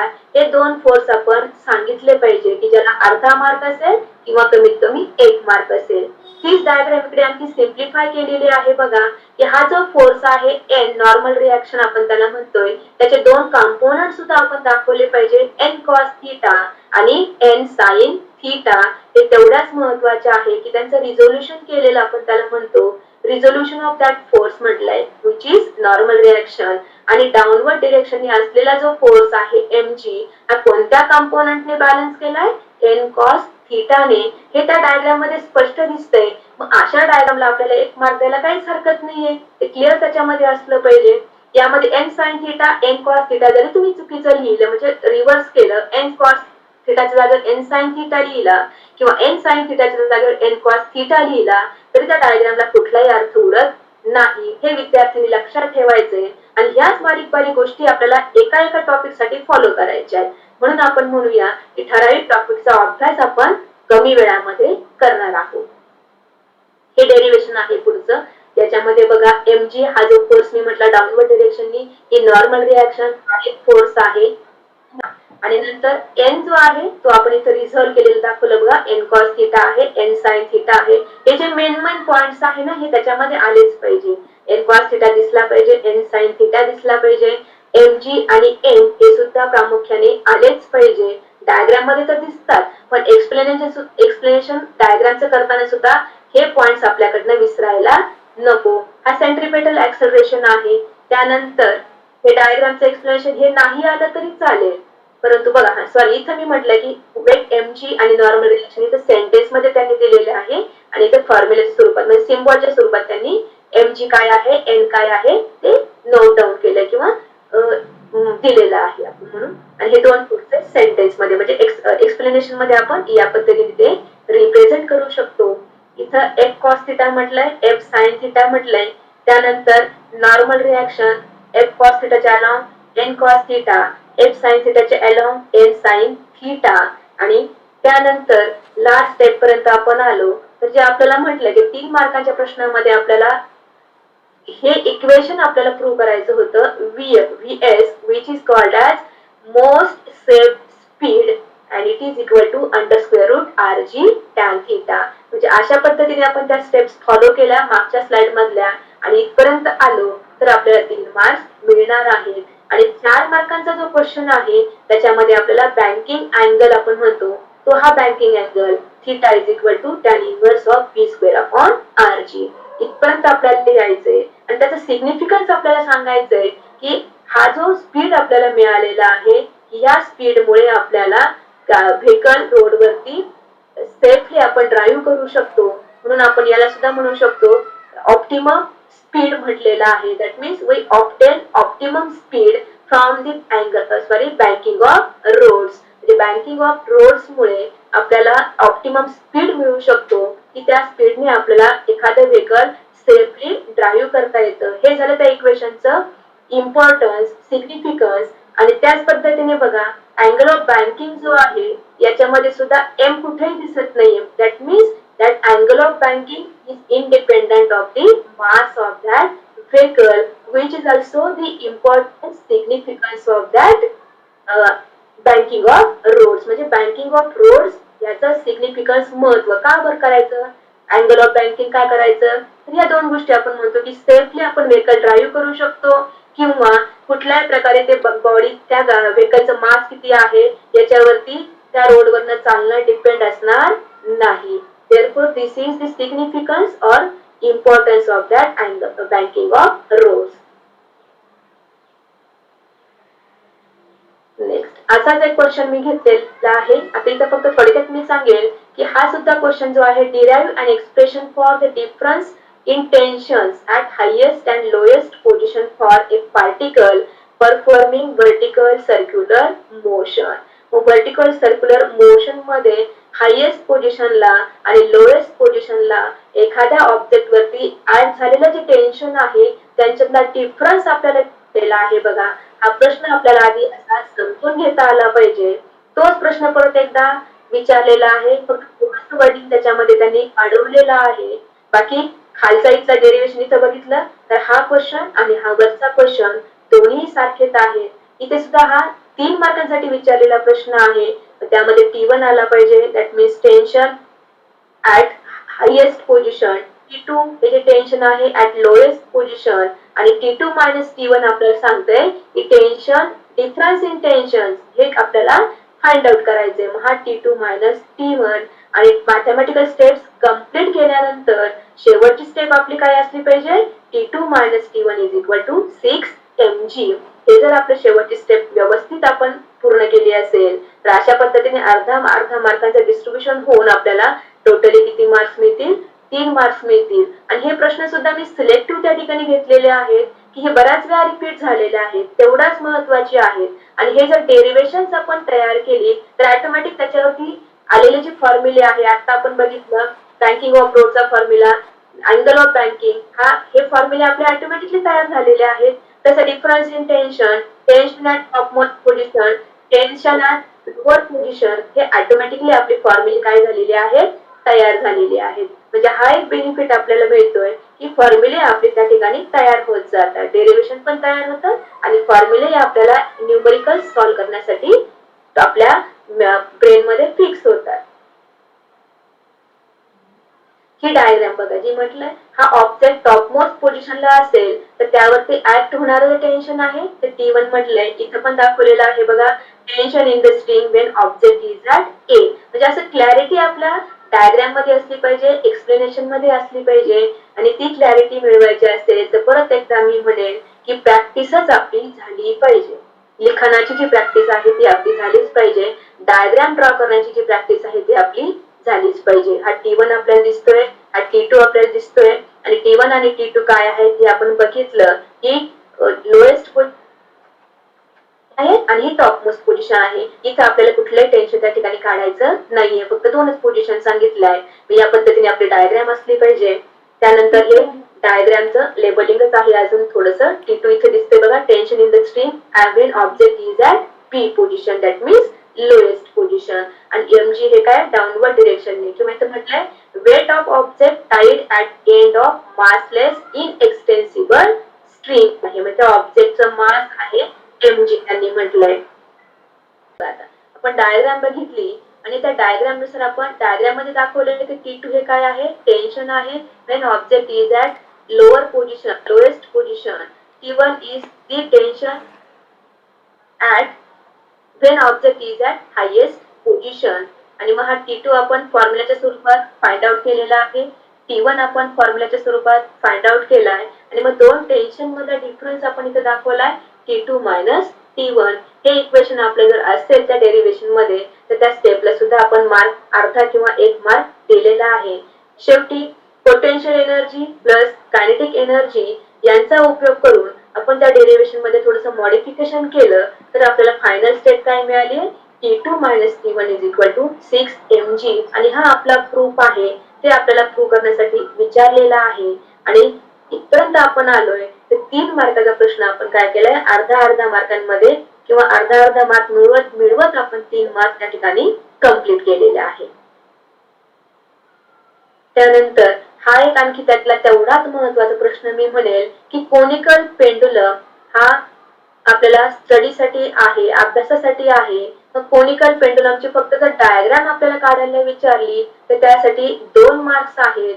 आणि आणखी एक त्याच्यात छोटासा पॉइंट ऍड केलाय किंवा प्रश्न आपण म्हणून त्याच्यामध्ये जोडलेला आहे, state the expression for its periodic time in terms of length म्हटलेला आहे. इतका सिंपल प्रश्न त्यांनी त्या ठिकाणी घेतलेला आहे आणि त्याला 3 मार्क्स दिले बघा.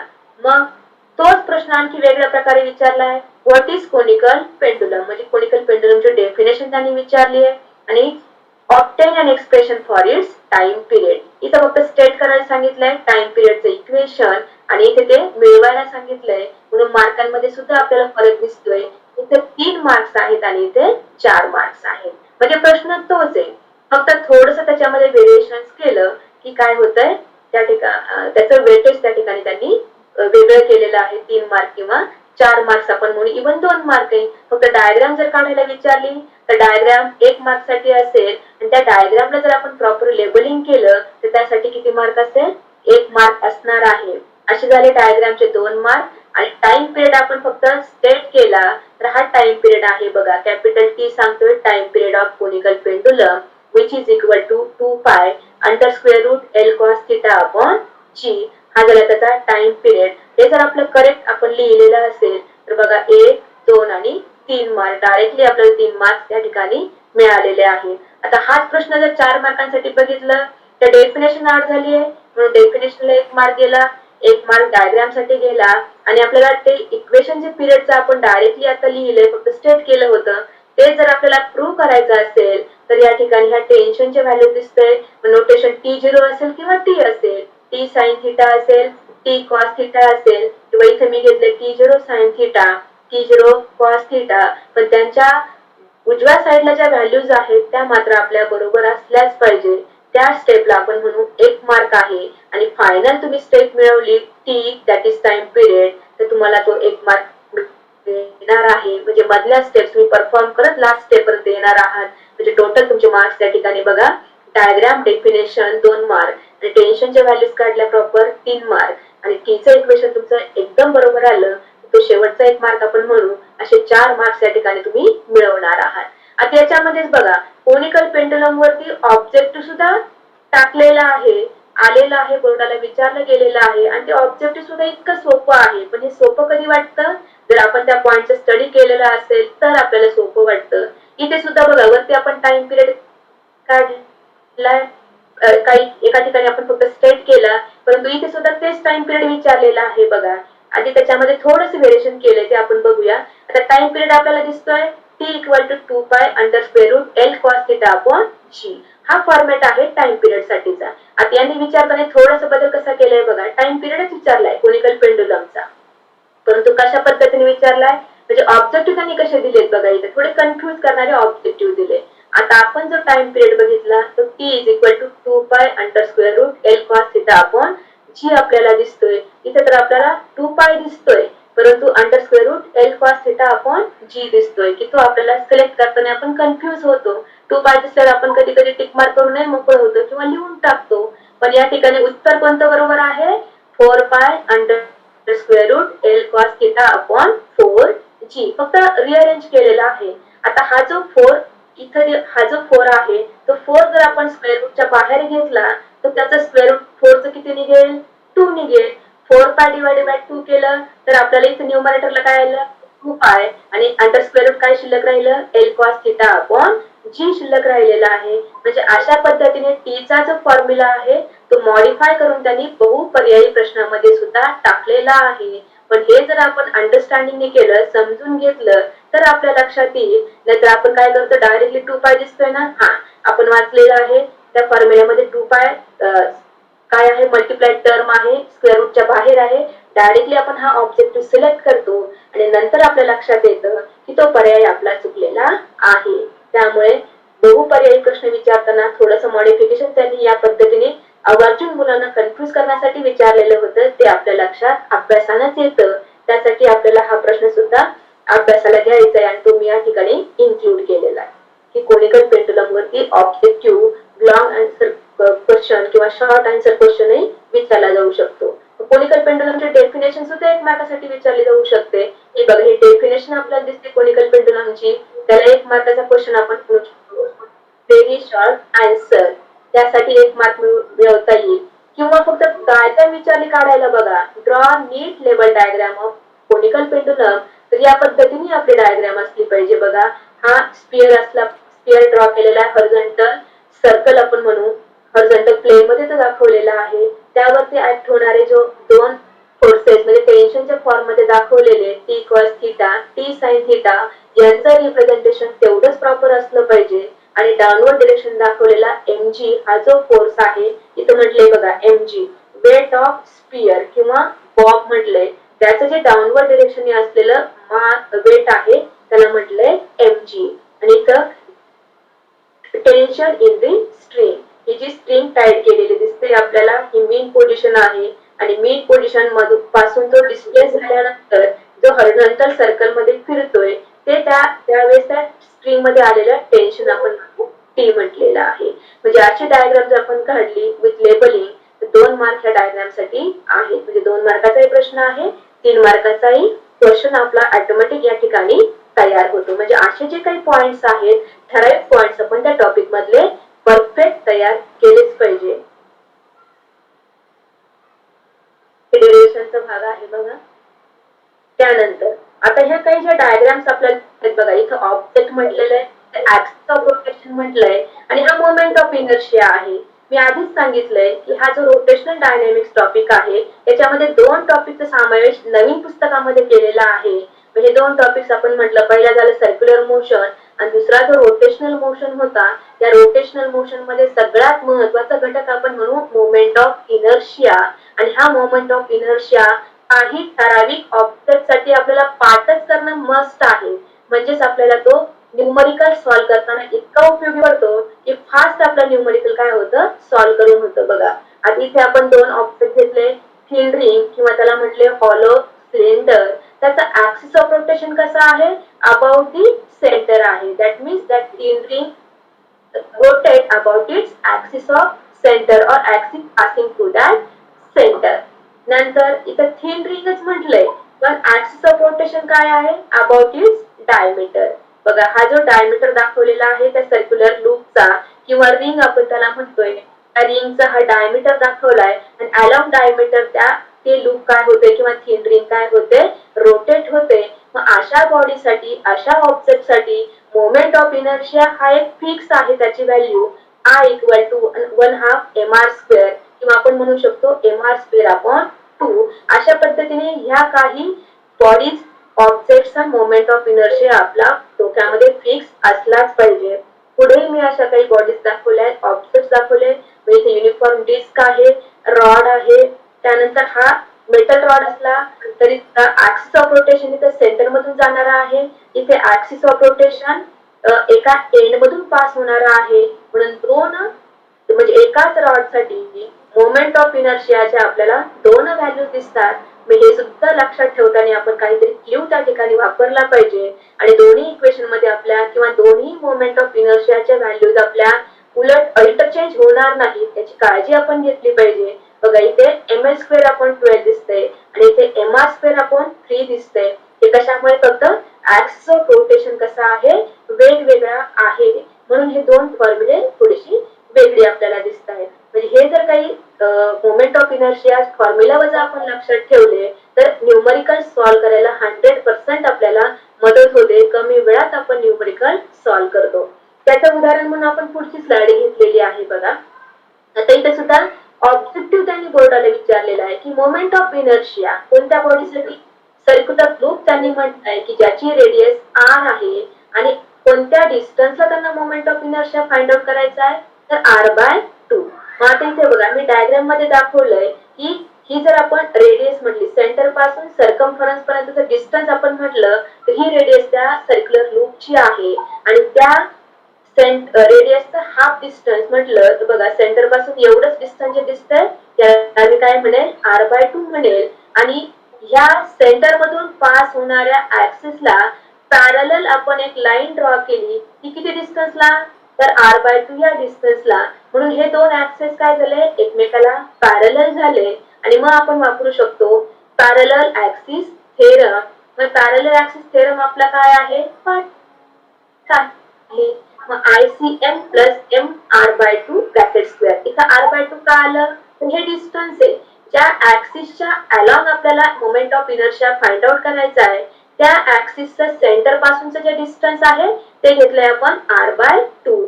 म्हणून इथे काय आलंय r, म्हणजे mr² आहे. ओरिजिनल फॉर्म्युला जो आहे तो mr² आहे, परंतु डिस्टन्स किती आहे आपलं एक्झाम्पल मध्ये दिल्याप्रमाणे, प्रोव्हाइड केल्याप्रमाणे r/2. म्हणून इथे r च्या ऐवजी आपण काय घेतला r/2 केला. त्याचा स्क्वेअर आहे तो तसाच ठेवलाय, म्हणजे स्क्वेअरच ची टर्म आहे. आणि हे जर आपण सिम्प्लिफाय केलं तर आपल्याला काही सेकंदामध्ये आन्सर मिळालंय 3/4 mr². कॉन्फिडेंटली आपण ऑब्जेक्टिव्ह सिलेक्ट केला 3/4 mr². कुठलीही आपल्या मनाची द्विधा अवस्था होणार नाही. आणि हे कशामुळे झालं तर आपला सर्क्युलर लूप साठी म्हणा किंवा रिंग साठीचा जो फॉर्म्युला होता बघा, moment of inertia about its centre, तर आपण तो mr²/2 म्हणूया. तो आपला पार्ट असल्यामुळे आपल्याला काय करता आलं, काही सेकंदामध्ये आन्सर बिनचूक फाइंड आउट करता आलं, किंवा आपल्याला तो ऑब्जेक्टिव्ह एकदम करेक्ट आपण सिलेक्ट केलेला आहे. त्याच पद्धतीने या मोमेंट ऑफ इनर्शिया वरती दुसरा एक आपण एक्झाम्पल घेतलंय, फक्त ऑब्जेक्ट बदललाय बघा. इथं ऑब्जेक्ट आपण सर्क्युलर लूपच्या ऐवजी एक मेटल रॉड घेतलाय, ज्याची लेंथ एल आहे आणि मास त्याचं कॅपिटल एम ने आपण सांगितलेलं आहे.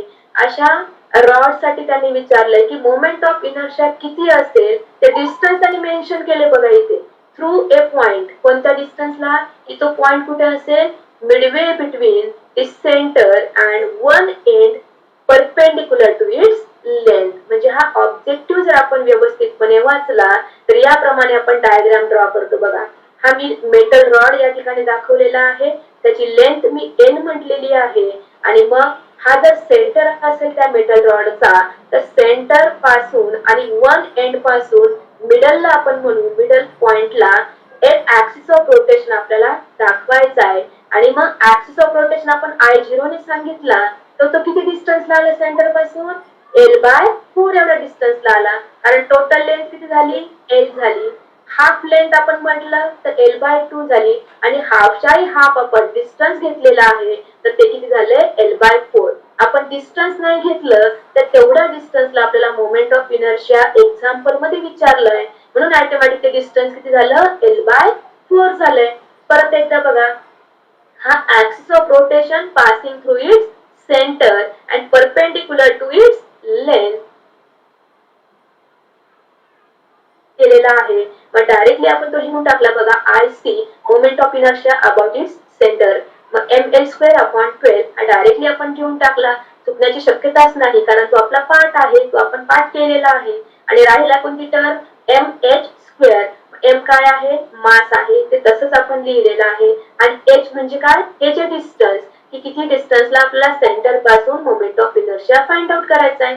हे डिस्टन्स आपलं झालं l/4. त्याचा स्क्वेअर आपण केला आणि सिम्प्लिफाय केलं तर आपल्याला आन्सर 7/48 ml². म्हणजे हे सुद्धा आपल्या चुकण्याची अजिबातही शक्यता नाही. पण हे कधी होऊ शकतं, एवढा कॉन्फिडन्स आपला कधी वाढू शकतो, जर काही ठराविक फॉर्म्युला, आता आपण म्हणू या टॉपिक पुरती तरी, तर मोमेंट ऑफ इनर्शिया काही ठराविक बॉडीचा आपण पाठच केला तर ऑब्जेक्टिव्ह मध्ये कुठल्याही प्रकारे आपलं जम्बलिंग होणार नाही. किंवा आता 2 एक्झाम्पल वरून आपण बघितले की कॉन्फिडेंटली आपण ऑब्जेक्टिव्ह सिलेक्ट केला. त्यानंतर आता थोडस 2 मार्काचं ते मल्टिपल चॉईस क्वेश्चन आपण बघितला.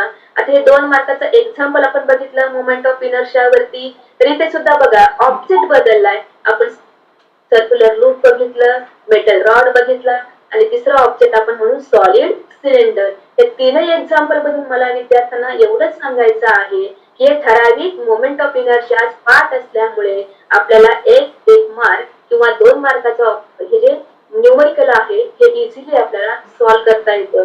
इथे सुद्धा त्या सिलेंडरची रेडियस दिली 2 सेंटीमीटर, त्या सिलेंडरचं मास दिले 50 ग्रॅम, आणि त्याची लेंथ त्यांनी म्हटले 12 सेंटीमीटर. आणि परत एकदा मोमेंट ऑफ इनर्शियाच आपल्याला फाइंड आउट करायचा आहे. आणि कुठे सांगितलंय, about an axis passing through its centre and perpendicular to its length म्हटलंय बघा. आता हे जर वाक्य आपण इथे लक्षात घेतलं तर moment of inertia about an axis passing through its centre and perpendicular to its length म्हटलंय, तर डायरेक्ट आपण त्याचं डेरिव्हेशन मिळवलेलं आहे. हे सिलेंडर आहे बघा, हे सिलेंडर आहे. त्या सिलेंडर हा ऍक्सिस ऑफ रोटेशन आहे की जो सेंटर मधून पास झालाय, आणि परपेंडिक्युलर टू इट्स लेंथ म्हटलंय, त्याची रेडियस या ठिकाणी r डिनोट केलेली आहे. हे छोटस डेरिव्हेशन आपण वर्गामध्ये शिकलेलो आहोत आणि तो फॉर्म्युला आपला पाठ आहे बघा. हा फॉर्म्युला आपण एक ठिकाणी म्हणू, हा रेडी आहे आपल्याकडे, तो आपल्याला परत डिराईव्ह करण्याची गरज नाहीये. हा फॉर्म्युला रेडी आहे. हा रेडी फॉर्म्युला आपल्याला उचलायचा आहे आणि एक्झाम्पल मध्ये यूज करायचा आहे. मग आर रेडियस आपल्याला दिलेली आहे, एल आपल्याला लेंथ त्या रॉडची दिलेली आहे, मास आपल्याला दिलंय आणि हे जर आपण व्हॅल्यूज पुटअप करून सॉल्व्ह केलं तर आपलं 2 मार्कांचं एक्झाम्पल 2 मिनिटात सॉल्व्ह झालेलं आहे बघा. 650 ग्रॅम सेंटीमीटर स्क्वेअर. इतकं इझी आपल्याला तर होत आहे. फक्त आपण काय केलं, फॉर्म्युला रिराईट केला, त्याच्यामध्ये व्हॅल्यूज दिलेल्या व्हॅल्यूज पुटअप केल्या, 2 मार्क आपले आहेत. आता पुढचा एक महत्वाचा भाग म्हणेल की या टॉपिकचा आपण आणखी अभ्यास कंपॅरेटिव्ह स्टडीने सुद्धा करू शकतो. मग कंपॅरेटिव्हली स्टडी आपण कशात करू शकतो, इथे बघा एक पार्ट मध्ये म्हटलंय सेंट्रिफ्युगल फोर्स आणि दुसऱ्या पार्ट मध्ये म्हटलेला आहे सेंट्रिपेटल फोर्स. मग कंपॅरेटिव्ह स्टडी मध्ये त्या दोन्ही फोर्सेस आहेत, त्या दोन फोर्सेस मधला फरक काय आहे, डिफरन्स आपण करू. हा डिफरन्स आपल्याला या ठिकाणी 2 मार्कांसाठी सुद्धा विचारला जाऊ शकतो. मग अशा पद्धतीने कंपॅरेटिव्ह स्टडी करून जर आपण या 2 फोर्सेसचा स्टडी केला तर आपल्याला ते 2 मार्क्ससाठी उपयोगात येईल. 1 मार्कासाठी फक्त डेफिनेशन विचारली तर सेंट्रिफ्युगल फोर्सची डेफिनेशन आपण 1 मार्कासाठी लिहू शकतो. त्याच पद्धतीने सेंट्रिपेटल फोर्सची डेफिनेशन विचारली तर ती सुद्धा आपल्याला 1 मार्कासाठी लिहिता येते. त्यानंतर हा दुसरा जो डिफरन्स पॉइंट आहे सेंट्रिफ्युगल आणि सेंट्रिपेटल फोर्स मधला, तर हा काय सांगतोय, नेचर ऑफ दॅट फोर्स सांगतोय. सेंट्रिफ्युगल फोर्सचं नेचर काय, it is directed away from the centre आणि सेंट्रिपेटल फोर्स असेल it is directed towards the centre. आणि एक एक्झाम्पल आपण सेंट्रिफ्युगल फोर्सचं सांगितलं आणि एक एक्झाम्पल आपण सेंट्रिपेटल फोर्सचं सांगितलं आणि फॉर्म्युला आपण त्या ठिकाणी सांगितला. तर आपल्याला सेंट्रिपेटल फोर्सचा फॉर्म्युला माहितीये, F is equal to mv square upon r. आणि सेंट्रिफ्युगल फोर्स सुद्धा म्हटलं तर फक्त दोघांचं डिरेक्शन अपोजिट आहे, फोर्स सारखेच आहे. अलॉंग दी काय म्हणून आपण सर्क्युलर पाथच ते फॉलो करताय, अलॉंग दी सर्कल आपण तो फोर्स सांगतोय. सेंट्रिपेटल आणि सेंट्रिफ्युगल फोर्स दोन्ही मॅग्निट्यूड मध्ये सारखे आहेत. फॉर्म्युला आपण म्हणू शकतो mv square upon r.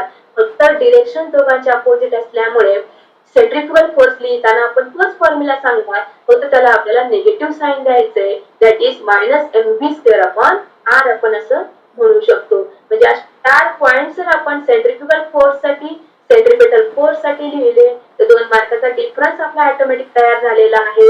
त्याच पद्धतीने एक मार्कचा सुद्धा आपलं डेफिनेशन साठी 1 मार्क असतो, तोही आपण 1 मार्काचा प्रश्न तयार केलेला आहे. किंवा कन्सेप्ट ऑफ सेंट्रिफ्युगल फोर्स किंवा कन्सेप्ट ऑफ सेंट्रिपेटल फोर्स हे जर आपल्या 3 मार्कांसाठी विचारलं तर त्या 3 मार्कांसाठी आपण काय लिहू शकतो, डेफिनेशनला 1 मार्क असेल, नेचर ऑफ फोर्सला 1 मार्क असणार आहे आणि एक एक्झाम्पल त्याचं तुम्ही पर्टिक्युलर दिलं तर 3 मार्क तुमचे त्या कन्सेप्ट साठी झाले. मग तो सेंट्रिफ्युगल फोर्स साठी विचारला असू द्या किंवा सेंट्रिपेटल फोर्स साठी विचारलेला असू द्या, कोणताही कन्सेप्ट तुम्ही त्या ठिकाणी बिनचूक लिहू शकता. म्हणजे हा सुद्धा एक आपल्याला कंपॅरेटिव्ह स्टडीचा फायदा आहे बघा. आणि पॉइंट त्या टॉपिक मधलाच आपण घेतोय अजून. त्यानंतर मग कंपॅरेटिव्ह स्टडी मध्ये अजून एक पॉइंट आपल्याला अभ्यासता येईल बघा, तोही तेवढाच सोपा आहे. पण कंपॅरिझन आपण केली तर बघा नावच दिले त्या पॉइंटला parallel axis theorem. Objective solve करताना आता आपण जस्ट त्याचा यूज केलाय की पॅरलल ऍक्सिस थेरम. मग हे पॅरलल ऍक्सिस थेरमचे हे जे स्टेटमेंट दिसतंय ना, नावातच आलंय की पॅरलल ऍक्सिस म्हणजे सेंटर ऑफ मास किंवा सेंटर मधून पास होणाऱ्या ऍक्सिसला पॅरलल ऍक्सिस आपण ड्रॉ केला आणि त्या ऍक्सिसला किंवा त्या ऍक्सिस भोवती जी बॉडी रोटेट होते त्या डिस्टन्सला किंवा त्या ठिकाणी मोमेंट ऑफ इनर्शिया किती असेल हे काढण्यासाठीचा जो थेरम आहे त्याला आपण म्हणू पॅरलल ऍक्सिस थेरम. म्हणजे 2 ऍक्सिस कशा असतील, एकमेकाला पॅरलल असतील. म्हणजे जर स्टेटमेंट आपल्याला विचारलं 1 मार्कासाठी विचारलं जाईल, हे स्टेटमेंट व्यवस्थित लिहिलं तर तुम्हाला 1 मार्क मिळणार आहे. आणि ही त्याची डायग्राम आपण म्हणू बघा, 2 ऍक्सिस दिसतंय बघा. ही बॉडी जी आहे सेंटर ऑफ मास मधून आपण म्हणू ऍक्सिस ऑफ रोटेशन आपण दाखवलाय, त्याला आयसी हे नाव दिलंय. ही रोटेशनची डायरेक्शन आपण दाखवलेली आहे आणि ह्या एच एवढ्या डिस्टन्सला काय आपण दुसरा ऍक्सिस ऑफ रोटेशन ड्रॉ केलाय आणि त्या ऍक्सिस ऑफ रोटेशन आणि हा axis of rotation passing through centre हे दोन्ही एकमेकाला काय झाले, पॅरलल झाले आणि म्हणून ह्या थेरमला नाव दिलंय पॅरलल ऍक्सिस थेरम. त्यासाठीचा फॉर्म्युला आपल्याला इथे दिसतोय. म्हणजे डेरिव्हेशन 3 मार्कला विचारलं तर स्टेटमेंटचा 1 मार्क झाला. डायग्राम जर तुम्ही याप्रमाणे ड्रॉ केली त्या डायग्रामचा दुसरा मार्क झाला विथ एक्सप्लेनेशन म्हणे. डायग्रामचं एक्सप्लेनेशन तुम्ही थोडक्यात केलंच पाहिजे की आयसी तुम्ही काय दाखवलंय, I0 काय आहे आणि हा जो ट्रायंगल त्या ठिकाणी फॉर्म झालाय हा ट्रायंगल तुम्ही कशासाठी ड्रॉ केलाय किंवा का फॉर्म झालाय आणि एच हे डिस्टन्स काय सांगतंय एवढं तुम्ही त्या डिस्क्रिप्शन मध्ये लिहिलं तर ते झालं डायग्रामचं डिस्क्रिप्शन. त्याच पद्धतीने हे बघा हा हा फॉर्म्युला आपण म्हणू की फॉर्म्युला म्हणून लक्षात ठेवू शकतो, पण डेरिव्हेशन ज्यावेळेस आपण डिराईव्ह करतोय त्यावेळेस डायग्रामचं एक्सप्लेनेशन आणि हा फॉर्म्युला आपल्याला मिळवायचा आहे I is equal to IC plus MH square. Numerical solve करताना आपण याचाच उपयोग केला म्हणजे फायनल स्टेप आपला न्यूमरिकल सॉल्व करताना लागेल आणि डेरिव्हेशन आपल्याला डिराईव्ह करायचं असेल तर डायग्राम एक्सप्लेनेशन आणि मॅथमॅटिकल स्टेप्स यांचं कॉम्बिनेशन करून आपण या लास्ट फॉर्म्युल्यापर्यंत आपल्याला यायचंय. म्हणजे कंपॅरेटिव्ह स्टडीने आपण म्हणू कशाची कंपॅरिझन करायची आपल्याला, या मॅथमॅटिकल स्टेप्स आहेत बघा. या मॅथमॅटिकल स्टेप्स परफॉर्म करून आपण शेवटी आलोय की moment of inertia about an axis is given by IC plus MH square. जो पॅरलल ऍक्सिस आपण ड्रॉ केला आयची सांगितले ना त्या ऍक्सिसच्या अबाउट जर मोमेंट ऑफ इनर्शिया आपल्याला काढायचा असेल तर कोणता फॉर्म्युला यूज करावा लागतो, IC प्लस MH स्क्वेअर आपण म्हणू. त्यानंतर हा परपेंडिक्युलर ऍक्सिस थेरम मी आताच म्हटलंय की comparative study perpendicular axis theorem याची कंपॅरिझन आपल्याला पॅरलल ऍक्सिस बरोबर करायची आहे. मग पॅरलल नावामध्येच आलंय की दोन ऍक्सिस एकमेकाला पॅरलल असतात. डायग्राम मध्ये पण आपण ते दाखवलेलं आहे. आणि परपेंडिक्युलर ऍक्सिस म्हटलं तर काय, तर मोमेंट ऑफ इनर्शिया तिथे दिलेच बघा. Perpendicular axis theorem is use when the body is symmetric in shape about 2 out of 3 axes. दोन ऍक्सिसच्या अलॉंग बॉडी कशी राहते, सिमेट्रिक राहते. and if the moment of inertia about 2 of the axes are known आणि along 2 axes जर moment of inertia माहित असेल तर third axis जो राहिलेला आहे त्याच्या अलॉंग आपण काय काढू शकतो, moment of inertia find out करू शकतो. त्याला त्यांनी म्हटलंय परपेंडिक्युलर ऍक्सिस थेरम. म्हणजे सुद्धा स्टेटमेंट 1 मार्कासाठी विचारलं तर आपला हा 1 मार्काचा प्रश्न त्या ठिकाणी स्टेटमेंट लिहिल्यानंतर पूर्ण होतो. आणि त्याचं डेरिव्हेशन आपण जर मिळवलं तिथे डायग्राम आहे बघा. ही जी डायग्राम आहे बघा, आता पॅरलल ऍक्सिसची डायग्राम आपल्या डोळ्यासमोर आहे. दोन ऍक्सिस पॅरलल दाखवलेले होते. इथे मात्र आपण 3 म्युच्युअली परपेंडिक्युलर ऍक्सिस काय केलेले आहेत, ड्रॉ केलेले आहेत. आणि along X axis along Y axis ही बॉडी सिमेट्रिक आहे. Ix हा moment of inertia along X axis, Iy हा moment of inertia along Y axis. आणि मग ह्या दोघांची जी ऍडिशन असेल ती कशा बरोबर असेल, the remaining third axis that is z and moment of inertia along z axis is Iz is equal to Ix plus Iy. अशा पद्धतीने हा झाला परपेंडिक्युलर ऍक्सिस थेरम. म्हणजे पॅरलल आणि परपेंडिक्युलर याच्या डायग्रामची आपण कंपॅरिझन केली पाहिजे, याच्या फायनल फॉर्म्युल्याची आपण कंपॅरिझन केली पाहिजे, स्टेटमेंटची आपण कंपॅरिझन केली पाहिजे आणि त्या दोघांनाही आपण काय करायचंय, लक्षात ठेवायचंय. म्हणजे हे दोन थेरम आपण म्हणू की कंपॅरेटिव्ह स्टडीने आपण काय करू शकतो, लक्षात ठेवू शकतो. इथपर्यंत झालं हे पहिल्या टॉपिकचं की रोटेशनल डायनामिक्स हा टॉपिक आपण एक उदाहरण दाखल घेतलेला होता की 7 मार्कांचा अभ्यास करायचा म्हणजे नेमकं काय करायचं.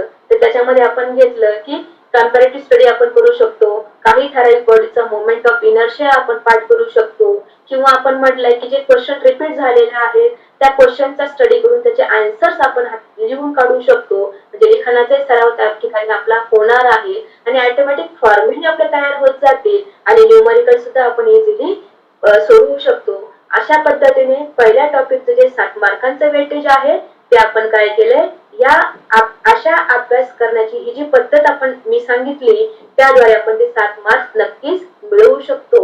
मग असे आपण क्रमाने पहिले 4 टॉपिक्स बघितले. मग त्या 4 टॉपिक्स साठी सुद्धा तुम्ही तुमच्या पद्धतीने आता मी सांगितलं तसं करू शकता की त्या टॉपिक मध्ये मग पुढचा टॉपिक आपण घेतला. सपोज आता हाच टॉपिक माझ्या समोर आहे बघा की construction of plane and spherical wave front.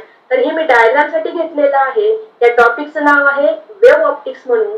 हा जवळजवळ माझ्यामध्ये 7वा टॉपिक आहे आपल्या सिलेबस मध्ये. फिजिक्सचे जे एकूण 16 टॉपिक्स आहेत त्यातला हा 7वा टॉपिक आहे वेव्ह ऑप्टिक्स. आणि या वेव्ह ऑप्टिक्स मध्ये जर आपण म्हटलं की 7 मार्क्स मिळवायचे इथे सुद्धा आपण कंपॅरिझन करू शकतो. कन्स्ट्रक्टिव्ह इंटरफरन्स आहे, डिस्ट्रक्टिव्ह इंटरफरन्स आहे. त्यानंतर हे वेव्ह फ्रंट्स आहेत बघा. आता हा जो वेव्ह फ्रंट आपल्याला दिसतोय स्क्रीनवरती हा स्पेरिकल वेव्ह फ्रंट आहे आणि पुढच्या स्लाइड मध्ये दिसतोय तो प्लेन वेव्ह फ्रंट आहे. म्हणजे यांचा सुद्धा आपण कंपॅरेटिव्ह स्टडी करू शकतो. प्रत्येक टॉपिक मध्ये असे पॉइंट्स आहेत, फक्त आपण ते शोधले पाहिजे की कोणते टॉपिक पॉइंट्स आपण कंपॅरेटिव्ह स्टडीने लक्षात ठेवू शकतो, कोणते पॉइंट्स आपण लिखाणातून त्या ठिकाणी पूर्णपणे शेवटपर्यंत डेरिव्हेशन आपण त्याचं मिळवू शकतो. हे आपल्यावरती डिपेंड आहे. एक अभ्यास करण्याची पद्धती मी इथे सांगितलेली आहे. आता ही डायग्राम मी तुमच्या डोळ्यासमोर काय ठेवलेली आहे, तर हा वेव्ह ऑप्टिक्स हा टॉपिक 7 मार्कांचा तर आहेच आहे. वेगवेगळ्या पद्धतीने मग कंपॅरेटिव्ह मेथडने वगैरे हे सगळे पॉइंट्स त्याच्यात इन्क्लूड आहेत. पण ही डायग्राम प्रामुख्याने जर आपल्याला 2 मार्कांसाठी काढायला विचारली, draw NEET label diagram of spherical wave front और प्लेन वेव्ह फ्रंट. तर रे डायग्राम म्हटल्यानंतर त्याच्यामध्ये सगळ्यात महत्वाचे हे एरो दिसतंय बघा. हा रे कुठून स्टार्ट झालाय, म्हणजे इथून हा सोर्स आहे, त्या सोर्स पासून हे वेगवेगळे रेस निघालेले आहेत आणि हा पुढे हा एरो जो आहे तो रे पुढे कोणत्या डिरेक्शनने फॉरवर्ड होतोय हे सांगण्याचं काम करतोय. म्हणून हे एरोज त्या डायग्राम मध्ये असलेच पाहिजे. तर ह्या डायग्रामला तुम्हाला 2 मार्क्स मिळणार आहेत. आणि म्हणून ही डायग्राम डोळ्यासमोर ठेवली आहे की रे डायग्राम्स आपण वेव्ह ऑप्टिक्स मध्ये शिकणार आहोत. वेव्ह ऑप्टिक्स हा टॉपिक सुद्धा 2 टॉपिकचा पार्ट आहे, इंटरफरन्स अँड डिफ्रॅक्शन आणि वेव्ह थेरी ऑफ लाईट. हे 2 टॉपिक या वेव्ह ऑप्टिक्स मध्ये इन्क्लूड केलेले आहेत. रे डायग्राम म्हणजे लाईटशी रिलेटेड जेवढे काही फेनॉमेनॉन आहेत त्या रिलेटेड जर डायग्राम्स आपल्याला ड्रॉ करायला विचारल्या तर त्याला नक्कीच 2 मार्क असणार आहेत. मग 2 मार्कांसाठी भलेही तुमचे या ठिकाणी सर्कल ड्रॉ करताना थोडस काय म्हणू आपण प्रॉपर सर्कल नाही ड्रॉ झालं, पण हे एरो मात्र त्या ठिकाणी असलेच पाहिजे. तुम्ही प्रॉपर सर्कल्स ड्रॉ केले, हे जे मधले दिसत आहेत ना हे आपण काय म्हणू वेव्ह फ्रंट्स आहेत, हे तुम्ही प्रॉपर ड्रॉ केले आणि एरोज तर त्या डायग्राम मध्ये तुम्ही दाखवले नाही तर त्या रे डायग्रामला कुठलाही अर्थ उरत नाही. त्याला आपण रे डायग्राम म्हणू शकत नाही. नावच आहे रे डायग्राम. रे डायग्राम मध्ये रे असलेच पाहिजे, हे मस्ट आहे. म्हणून ह्या 2 डायग्राम मी घेतल्या आहे की जर 2 मार्कासाठी आपल्याला डायग्राम ड्रॉ करायचे असेल, स्पेशली जर त्या रे डायग्राम असतील तर त्याच्यामध्ये एरोला फार महत्व आहे. हे दोन्ही वेव्ह फ्रंट दिसत आहे बघा, spherical wave front, plane wave front. त्यानंतर त्याचा पुढचा पार्ट म्हणेल मी reflection of light from plane surface आहे बघा. याच्यामध्ये हे 2 इन्सिडेंट रेस दाखवलेले, म्हणजे ही सुद्धा रे डायग्राम 2 मार्कांसाठी ड्रॉ करायला विचारतात.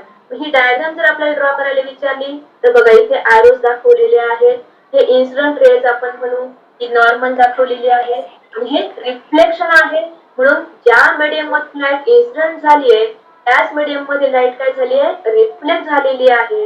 हे रिफ्लेक्टेड रेजचे एरोज सुद्धा इथे प्रॉपर दाखवलेले आहेत. इथे अँगल ऑफ इन्सिडन्स दाखवलेला आहे, इथे अँगल ऑफ रिफ्लेक्शन दाखवलेला आहे.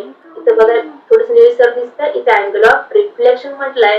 किमान एवढे पॉइंट्स तरी आपल्या डायग्राम मध्ये असलेच पाहिजे. आणि सगळ्यात महत्वाचं मी म्हणेल की एरोज आपले दिसले पाहिजे, तर त्याला रे डायग्राम आपण म्हणतो. ही रिफ्लेक्शनचे डायग्राम असेल तर इन्सिडेंट रे ज्या मीडियम मधून आले त्याच मीडियम मध्ये आपले रिफ्लेक्टेड रेज गेले पाहिजे, तर त्याला आपण रिफ्लेक्शन म्हणतो. पुढचे डायग्राम बघा, रिफ्रॅक्शन. लाईटचे 2 फेनॉमेनॉन, रिफ्लेक्शन आणि रिफ्रॅक्शन. कोणती डायग्राम विचारली आहे याच्या सुद्धा मुलांची जमलिंग झालेली आम्ही पेपर चेक करताना बघितलेला आहे. विचारले रिफ्लेक्शन, मुलं ड्रॉ करतात रिफ्रॅक्शन, किंवा विचारले रिफ्रॅक्शन, मुलं ड्रॉ करतात रिफ्लेक्शन. हे 2 फेनॉमेनॉन वेगळे आहेत. रिफ्लेक्शन मध्ये लाईट त्याच मीडियम मध्ये परत जाते आणि रिफ्रॅक्शन मध्ये मात्र एका मीडियम मधून लाईट इन्सिडेंट झाली बघा इथपर्यंत. ही बाउंड्री काय सांगते तर 2 मीडियमचं सेपरेशन सांगते. μ1 सांगते रिफ्रॅक्टिव्ह इंडेक्स ऑफ 1 मीडियम, μ2 सांगते refractive index of second medium. आणि मग हे 2 जे आहेत PQ हे इन्सिडेंट रेज आहेत आणि S8 हे काय आहे रिफ्रॅक्टेड वेव्ह फ्रंट आहेत. आणि रेज म्हटलं आपण तर A' आणि C8 हे काय आहेत रिफ्रॅक्टेड रेज आहेत. इथे सुद्धा बघा एरो दाखवलेलेच आहे बघा, इन्सिडेंट रे असू द्या किंवा रेज असू द्या, एरोज त्या ठिकाणी दाखवलेलेच आहे. इथे अँगल ऑफ रिफ्रॅक्शन आहे. इथे सुद्धा आपण काय म्हणू शकतो नॉर्मल बरोबर केलेला अँगल जो आहे त्या रिफ्रॅक्टेड रेने त्याला आपण अँगल ऑफ रिफ्रॅक्शन म्हणतो. आणि हा अँगल ऑफ इन्सिडन्स एवढ्या मिनिमम काय म्हणून नोटेशन जरी तुमच्या डायग्राम मध्ये दिसत असले की जे महत्वाचे तरी सुद्धा तुम्हाला 2 पैकी 2 मार्क्स मिळणार आहे. म्हणून मी हे झालं रे डायग्राम बद्दल बोलेल की 2-2 मार्क्स सुद्धा आपण अशा पद्धतीने प्रॉपर डायग्राम्स ड्रॉ करून मिळवू शकतो. त्यानंतर ही सुद्धा मी डायग्राम घेऊन याच्याकडे बघतीये. आपला तिसरा जो टॉपिक आहे kinetic theory of gases and radiations, या टॉपिक मधली ही डायग्राम आहे आणि ही डायग्राम सुद्धा बऱ्याच वेळा 2 मार्कांसाठी ड्रॉ करायला विचारलेली आहे. म्हणजे corresponding to wavelength heat radiations आपण या प्रत्येक पीकने किंवा हे जे कर दिसतात हे कर काय दाखवत आहेत की वेगवेगळ्या वेव्हलेंथला हीट रेडिएशन कसं होतं. That means heat distribution of ते स्पेक्ट्रम ऑफ हीट रेडिएशन म्हटलेलं आहे. म्हणजे याला स्पेक्ट्रम त्यांनी म्हटलेलं आहे. आणि ही डायग्राम सुद्धा ड्रॉ करायला विचारली तर या पद्धतीने वेव्हलेंथ नॅनोमीटर मध्ये दाखवली आहे. ती आपण प्रॉपर एक्स ऍक्सिस वर दाखवायची आहे. त्यानंतर रॅडियंट पॉवर, इमिसिव्ह पॉवर ही अलॉंग वाय ऍक्सिस त्यांनी नोट केलेली आहे किंवा रिप्रेझेंट केली आहे. आणि मॅक्सिमम व्हॅल्यू प्रत्येक पीक साठी त्यांनी दिलेली आहे. ती आपण या पद्धतीने 3000 केल्विन म्हणजे ही हीट रेडिएशन आपण म्हणू वेव्हलेंथ इथं आहे. हे हीट रेडिएशन आहे बघा. हे सुद्धा आपण प्रॉपर नोट डाऊन आणि शेप सुद्धा आपले प्रॉपर आले पाहिजे. हे दाखवले बघा. हा मॅक्सिमम पीक इकडे शिफ्ट झालाय, हा आणखी इकडे शिफ्ट झालाय आणि हा इकडे शिफ्ट झालाय. म्हणजे जसं टेम्परेचर आपण काय म्हणू वाढत गेले तसं झालंय मॅक्सिमम वेव्हलेंथ कमी होत गेलेली आहे. हे सांगण्यासाठीच ही जी डायग्राम आहे ही डायग्राम सुद्धा म्हणजे spectral distribution of heat radiation आपण याला म्हणू. ही सुद्धा 2 मार्कांसाठी ड्रॉ करायला विचारलेली आहे. तसं बघितलं त्या डायग्राम मध्ये काहीच नाहीये, नाविन्य असं काही दिसत नाही, फक्त बघता क्षणी. पण मी म्हणताना म्हटले की हे जे पीक आहे हे म्हणजे मॅक्सिमम वेव्हलेंथ जी आहे प्रत्येक टेम्परेचर साठी ही शिफ्ट झालेली आहे. ते आपल्या डायग्राम मध्ये रिप्रेझेंट असलं पाहिजे, ते आपण दाखवलं पाहिजे. तर त्या डायग्रामला आपण 2 मार्क देऊ शकतो. त्याच पद्धतीने ही सुद्धा एक डायग्राम ही बऱ्याच वेळा 2 मार्कांसाठी ड्रॉ करायला विचारली. आता बघा आपण नुसतं बघितलं तरी सुद्धा असं वाटतं की हा ह्या डायग्राम मध्ये काय काढण्यासारखं, सगळ्या लाईन्स तर दिसत आहेत पण या लाईन्सला त्यांनी काय म्हटलंय एनर्जी लेवल म्हटलेलं आहे. आणि ऑर्बिट नुसार त्यांना बघा नावं दिलेले आहेत. n=1 energy of that electron in first orbit, second orbit, third orbit up to infinity. हे ऑर्बिट्स त्या ठिकाणी दाखवलेले आहेत. आणि त्यानुसार jumping of electron from higher energy level to lower energy level असेल तर वेगवेगळ्या सेरीज त्या ठिकाणी फॉर्म होत आहेत. म्हणजे लॅमन सेरीज, आमर सेरीज, पाश्चन सेरीज, ब्रॅकेट सेरीज किंवा पिफन सेरीज या 5 सेरीज आहेत. या सुद्धा आपण क्रमाने याच पद्धतीने दाखवल्या पाहिजे तर आपल्याला ह्या डायग्रामला 2 मार्क दिले जातात. आणि ही डायग्राम एकदम सोपी डायग्राम आहे. तिला 2 मार्क्स आहेत आणि बऱ्याच वेळा ही बोर्डाच्या प्रश्नपत्रिकेमध्ये ड्रॉ करायला विचारलेली आहे. आता ही डायग्राम झाली. त्या डायग्राम वरच आपण आणखी म्हणू शकतो की हा सुद्धा एक प्रश्न तयार झाला बघा. म्हणजे ॲटम्स, मॉलिक्यूल अँड न्यूक्लिआय हा जो आपला टॉपिक लास्ट 3rd टॉपिक आहे त्याला सुद्धा माझ्या मध्ये 5 मार्क्स आहेत. आणि मग आपण ती डायग्राम अभ्यासली तर अनुषंगाने काय येतं, प्रत्येक सिरीजचा आपण शॉर्ट मध्ये अभ्यास केला. मग लॅमन सिरीज त्याचा फॉर्म्युला काय, त्याचं लोअर ऑर्बिट काय, त्याचा हायर ऑर्बिट काय, एवढ्या व्हॅल्यूज आपण लक्षात ठेवल्या आणि हा फॉर्म्युला लक्षात ठेवला तर ऑटोमॅटिक आपली लॅमन सिरीज तयार होते. त्यानंतर बामर सिरीज साठी काय आहे, लोअर ऑर्बिट आणि हायर ऑर्बिटच्या व्हॅल्यूज वेगवेगळ्या आहेत. त्यामुळे आपल्याला काय करायच्या या सिरीज सुद्धा आपल्या ती डायग्राम जर आपली तयार होती या सिरीज सुद्धा ऑटोमॅटिक आपल्या काय होतात तयार होतात. अशा पद्धतीने डायग्राम ड्रॉ करण्यासाठी एवढ्या डायग्राम आतापर्यंत बोर्डाच्या क्वेश्चन पेपर मध्ये बघितलेल्या आहेत की ह्या वारंवार विचारलेल्या आहेत. परंतु त्यांची इंटेन्सिटी कशी आहे की प्रॉपर ती रे डायग्राम म्हटलं तर रे डायग्राम असलीच पाहिजे. आता हायड्रोजन ॲटम मॉडेल आता आपण हे जे बघितलं की त्याच्यामध्ये सुद्धा लॅमन सिरीज त्याचं जम्पिंग कुठून आहे, बामर सिरीजचं जम्पिंग कुठून आहे ते प्रॉपर त्या डायग्राम मध्ये आलं पाहिजे. आणि 1 मार्कासाठी जर आपल्याला लॅमन सिरीज एक्सप्लेन करायला विचारली तर त्याच्यामध्ये त्या लॅमन सिरीज मध्ये इलेक्ट्रॉनची हायर लेवल, लोअर लेवल आणि या फॉर्म्युल्यामध्ये व्हॅल्यूज टाकल्यानंतर तो फॉर्म्युला जर सिम्प्लिफाय करून येतो तो आपल्या त्या ठिकाणी आला पाहिजे. अशा वेगवेगळ्या सिरीज सुद्धा 1-1 मार्कासाठी विचारले जाऊ शकतात. एक्झाम्पल सुद्धा या टॉपिक वरती एक फॉर्म्युले वापरून आपण सोडवू शकतो. थेरॉटिकल टॉपिक आहे पण मार्क्स देणारा टॉपिक आहे. बघा आता या ठिकाणी आपण 7 मार्काच्या टॉपिकचा फक्त विचार केलेला होता. अभ्यास करण्याची पद्धत मी तुम्हाला एक सांगितली की हायर स्कोर असणारे किंवा मॅक्सिमम मार्क्स असलेले टॉपिक फक्त आपण अभ्यासले तरी आपला मॅक्सिमम स्कोर होऊ शकतो. याच्या उलटही मुलं करू शकतात की हायर स्कोर पेक्षा कमी वेटेज असलेले टॉपिक त्यांनी घेतले, परंतु त्याच्यात त्यांना वाटतंय की हा टॉपिक मला त्या ठिकाणी चांगला अंडरस्टँड झालेला आहे, यातले फॉर्म्युले मला कमी वाटतायत, त्याचे डेरिव्हेशन्स मला कमी वाटतायत, ते मी इझिली त्या ठिकाणी डिराईव्ह करू शकतो. तर त्यांनी तो पर्याय निवडायचा आहे की कमी वेटेजचे टॉपिक पण जास्त आपण त्या ठिकाणी प्रिपेअर करू शकतो. तर तोही पर्याय विद्यार्थी काय करू शकतात, निवडू शकतात. आता मी म्हटलं मुलांची क्षमता ही वेगवेगळी असते. मग आता जे मॅक्झिमम किंवा टॉप काय म्हणू आपण त्याला स्पोर्टची मुलं आहेत, हुशार मुलं आपण ज्यांना म्हणू, हे सर्वसामान्य मुलांचा विचार करून आपण बोललोय.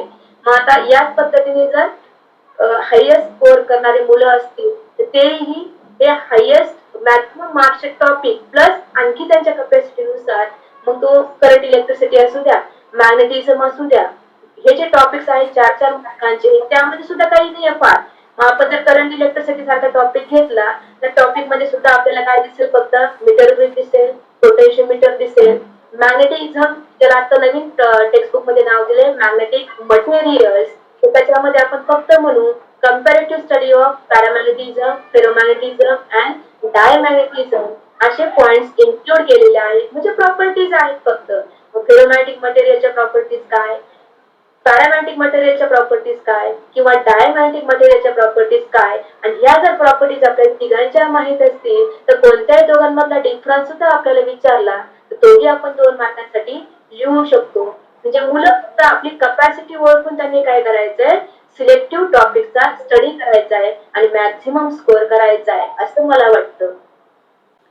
मॅडम खूप अगदी छान अशा अध्याय म्हणजे शैलीने तुम्ही विद्यार्थ्यांना हा प्रश्नपत्रिकेचा पॅटर्न जो आहे आणि त्या अनुषंगाने उत्तर लिखाणाची जी काही पद्धती आहे याचे बारकावे तुम्ही खूप अगदी स्पष्टपणे सांगितलेले आहेत. म्हणजे विद्यार्थ्यांनी हा व्हिडिओ जर बारकाईने बघितला तर मला असं वाटतं की हा एवढा जरी व्हिडिओ त्यांनी बघितला तरी सुद्धा त्यांना फिजिक्सची तयारी जी आहे एकदम कॉन्फिडेंटली करता येईल.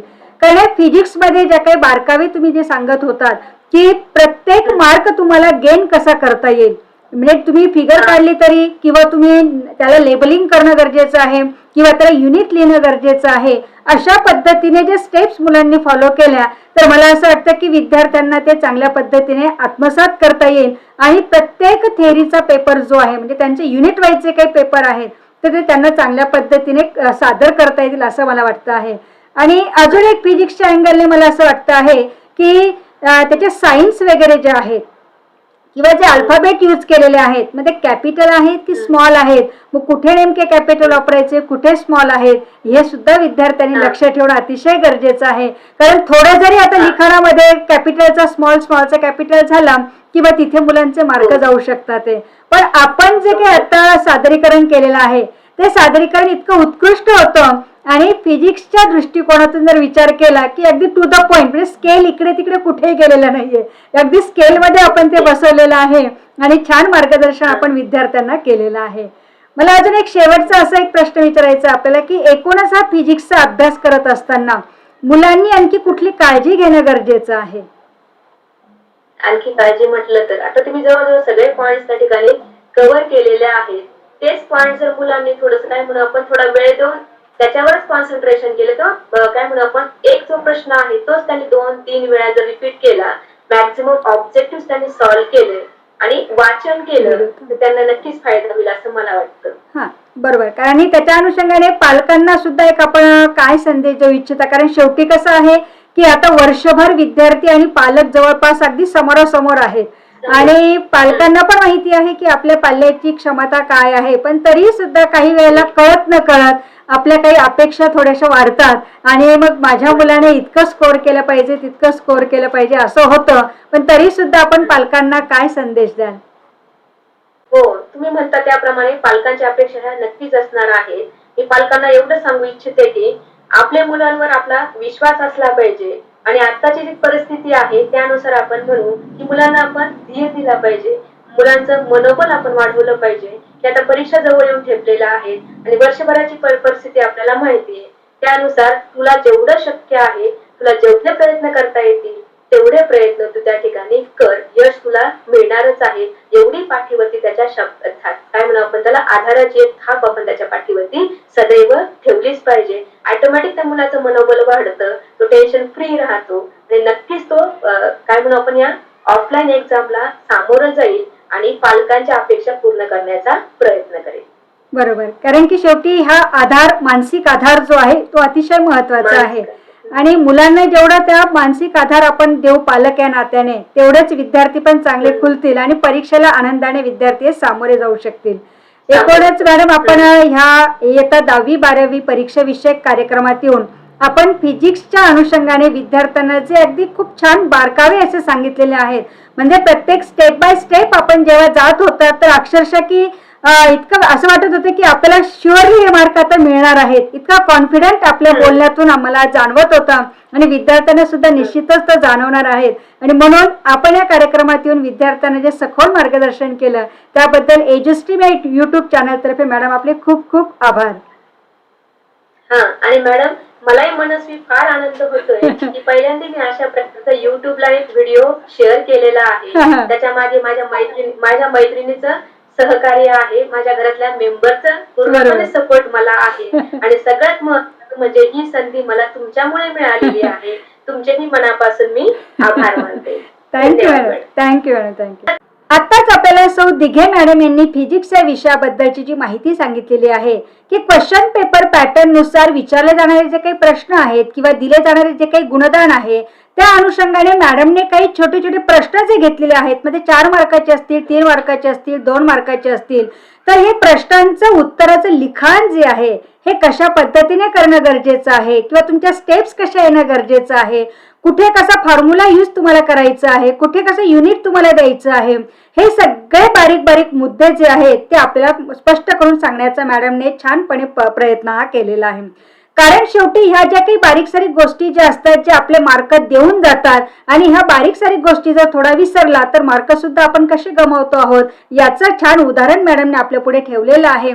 आणि मित्रांनो, आपण हा व्हिडिओ जर शेवटपर्यंत चांगल्या पद्धतीने बघितला आणि तोही लक्षपूर्वक जर बघितला तर आपल्याला फिजिक्स या विषयाची जर भीती वाटत असेल तर निश्चितच आपली कमी होणार आहे आणि पालकांना सुद्धा एक मार्गदर्शन मिळणार आहे की जेणेकरून आपल्या पाल्याकडनं अभ्यास करून घेत असताना त्यांना जर काही अडचणी येत असतील तर मला असं वाटतं की हा व्हिडिओ आपण बघितल्यानंतर हे अडचणी सुद्धा आपल्या कमी होणार आहेत. आणि म्हणून आपण सुद्धा अनेक मित्रांपर्यंत हा व्हिडिओ शेअर करायचा आहे की जेणेकरून सगळ्यांना फिजिक्स या विषयामध्ये या बोर्ड परीक्षेमध्ये अगदी चांगल्या गुणांनी यशस्वी होतील आणि परीक्षाही अगदी आनंदाने विद्यार्थी देतील आणि येणारे अडथळे निश्चितच सुलभ रीतीने पार करू शकतील. पुढील भागात आपण पुन्हा नवीन विषयासह भेटूया. तोपर्यंत मित्रांनो, धन्यवाद.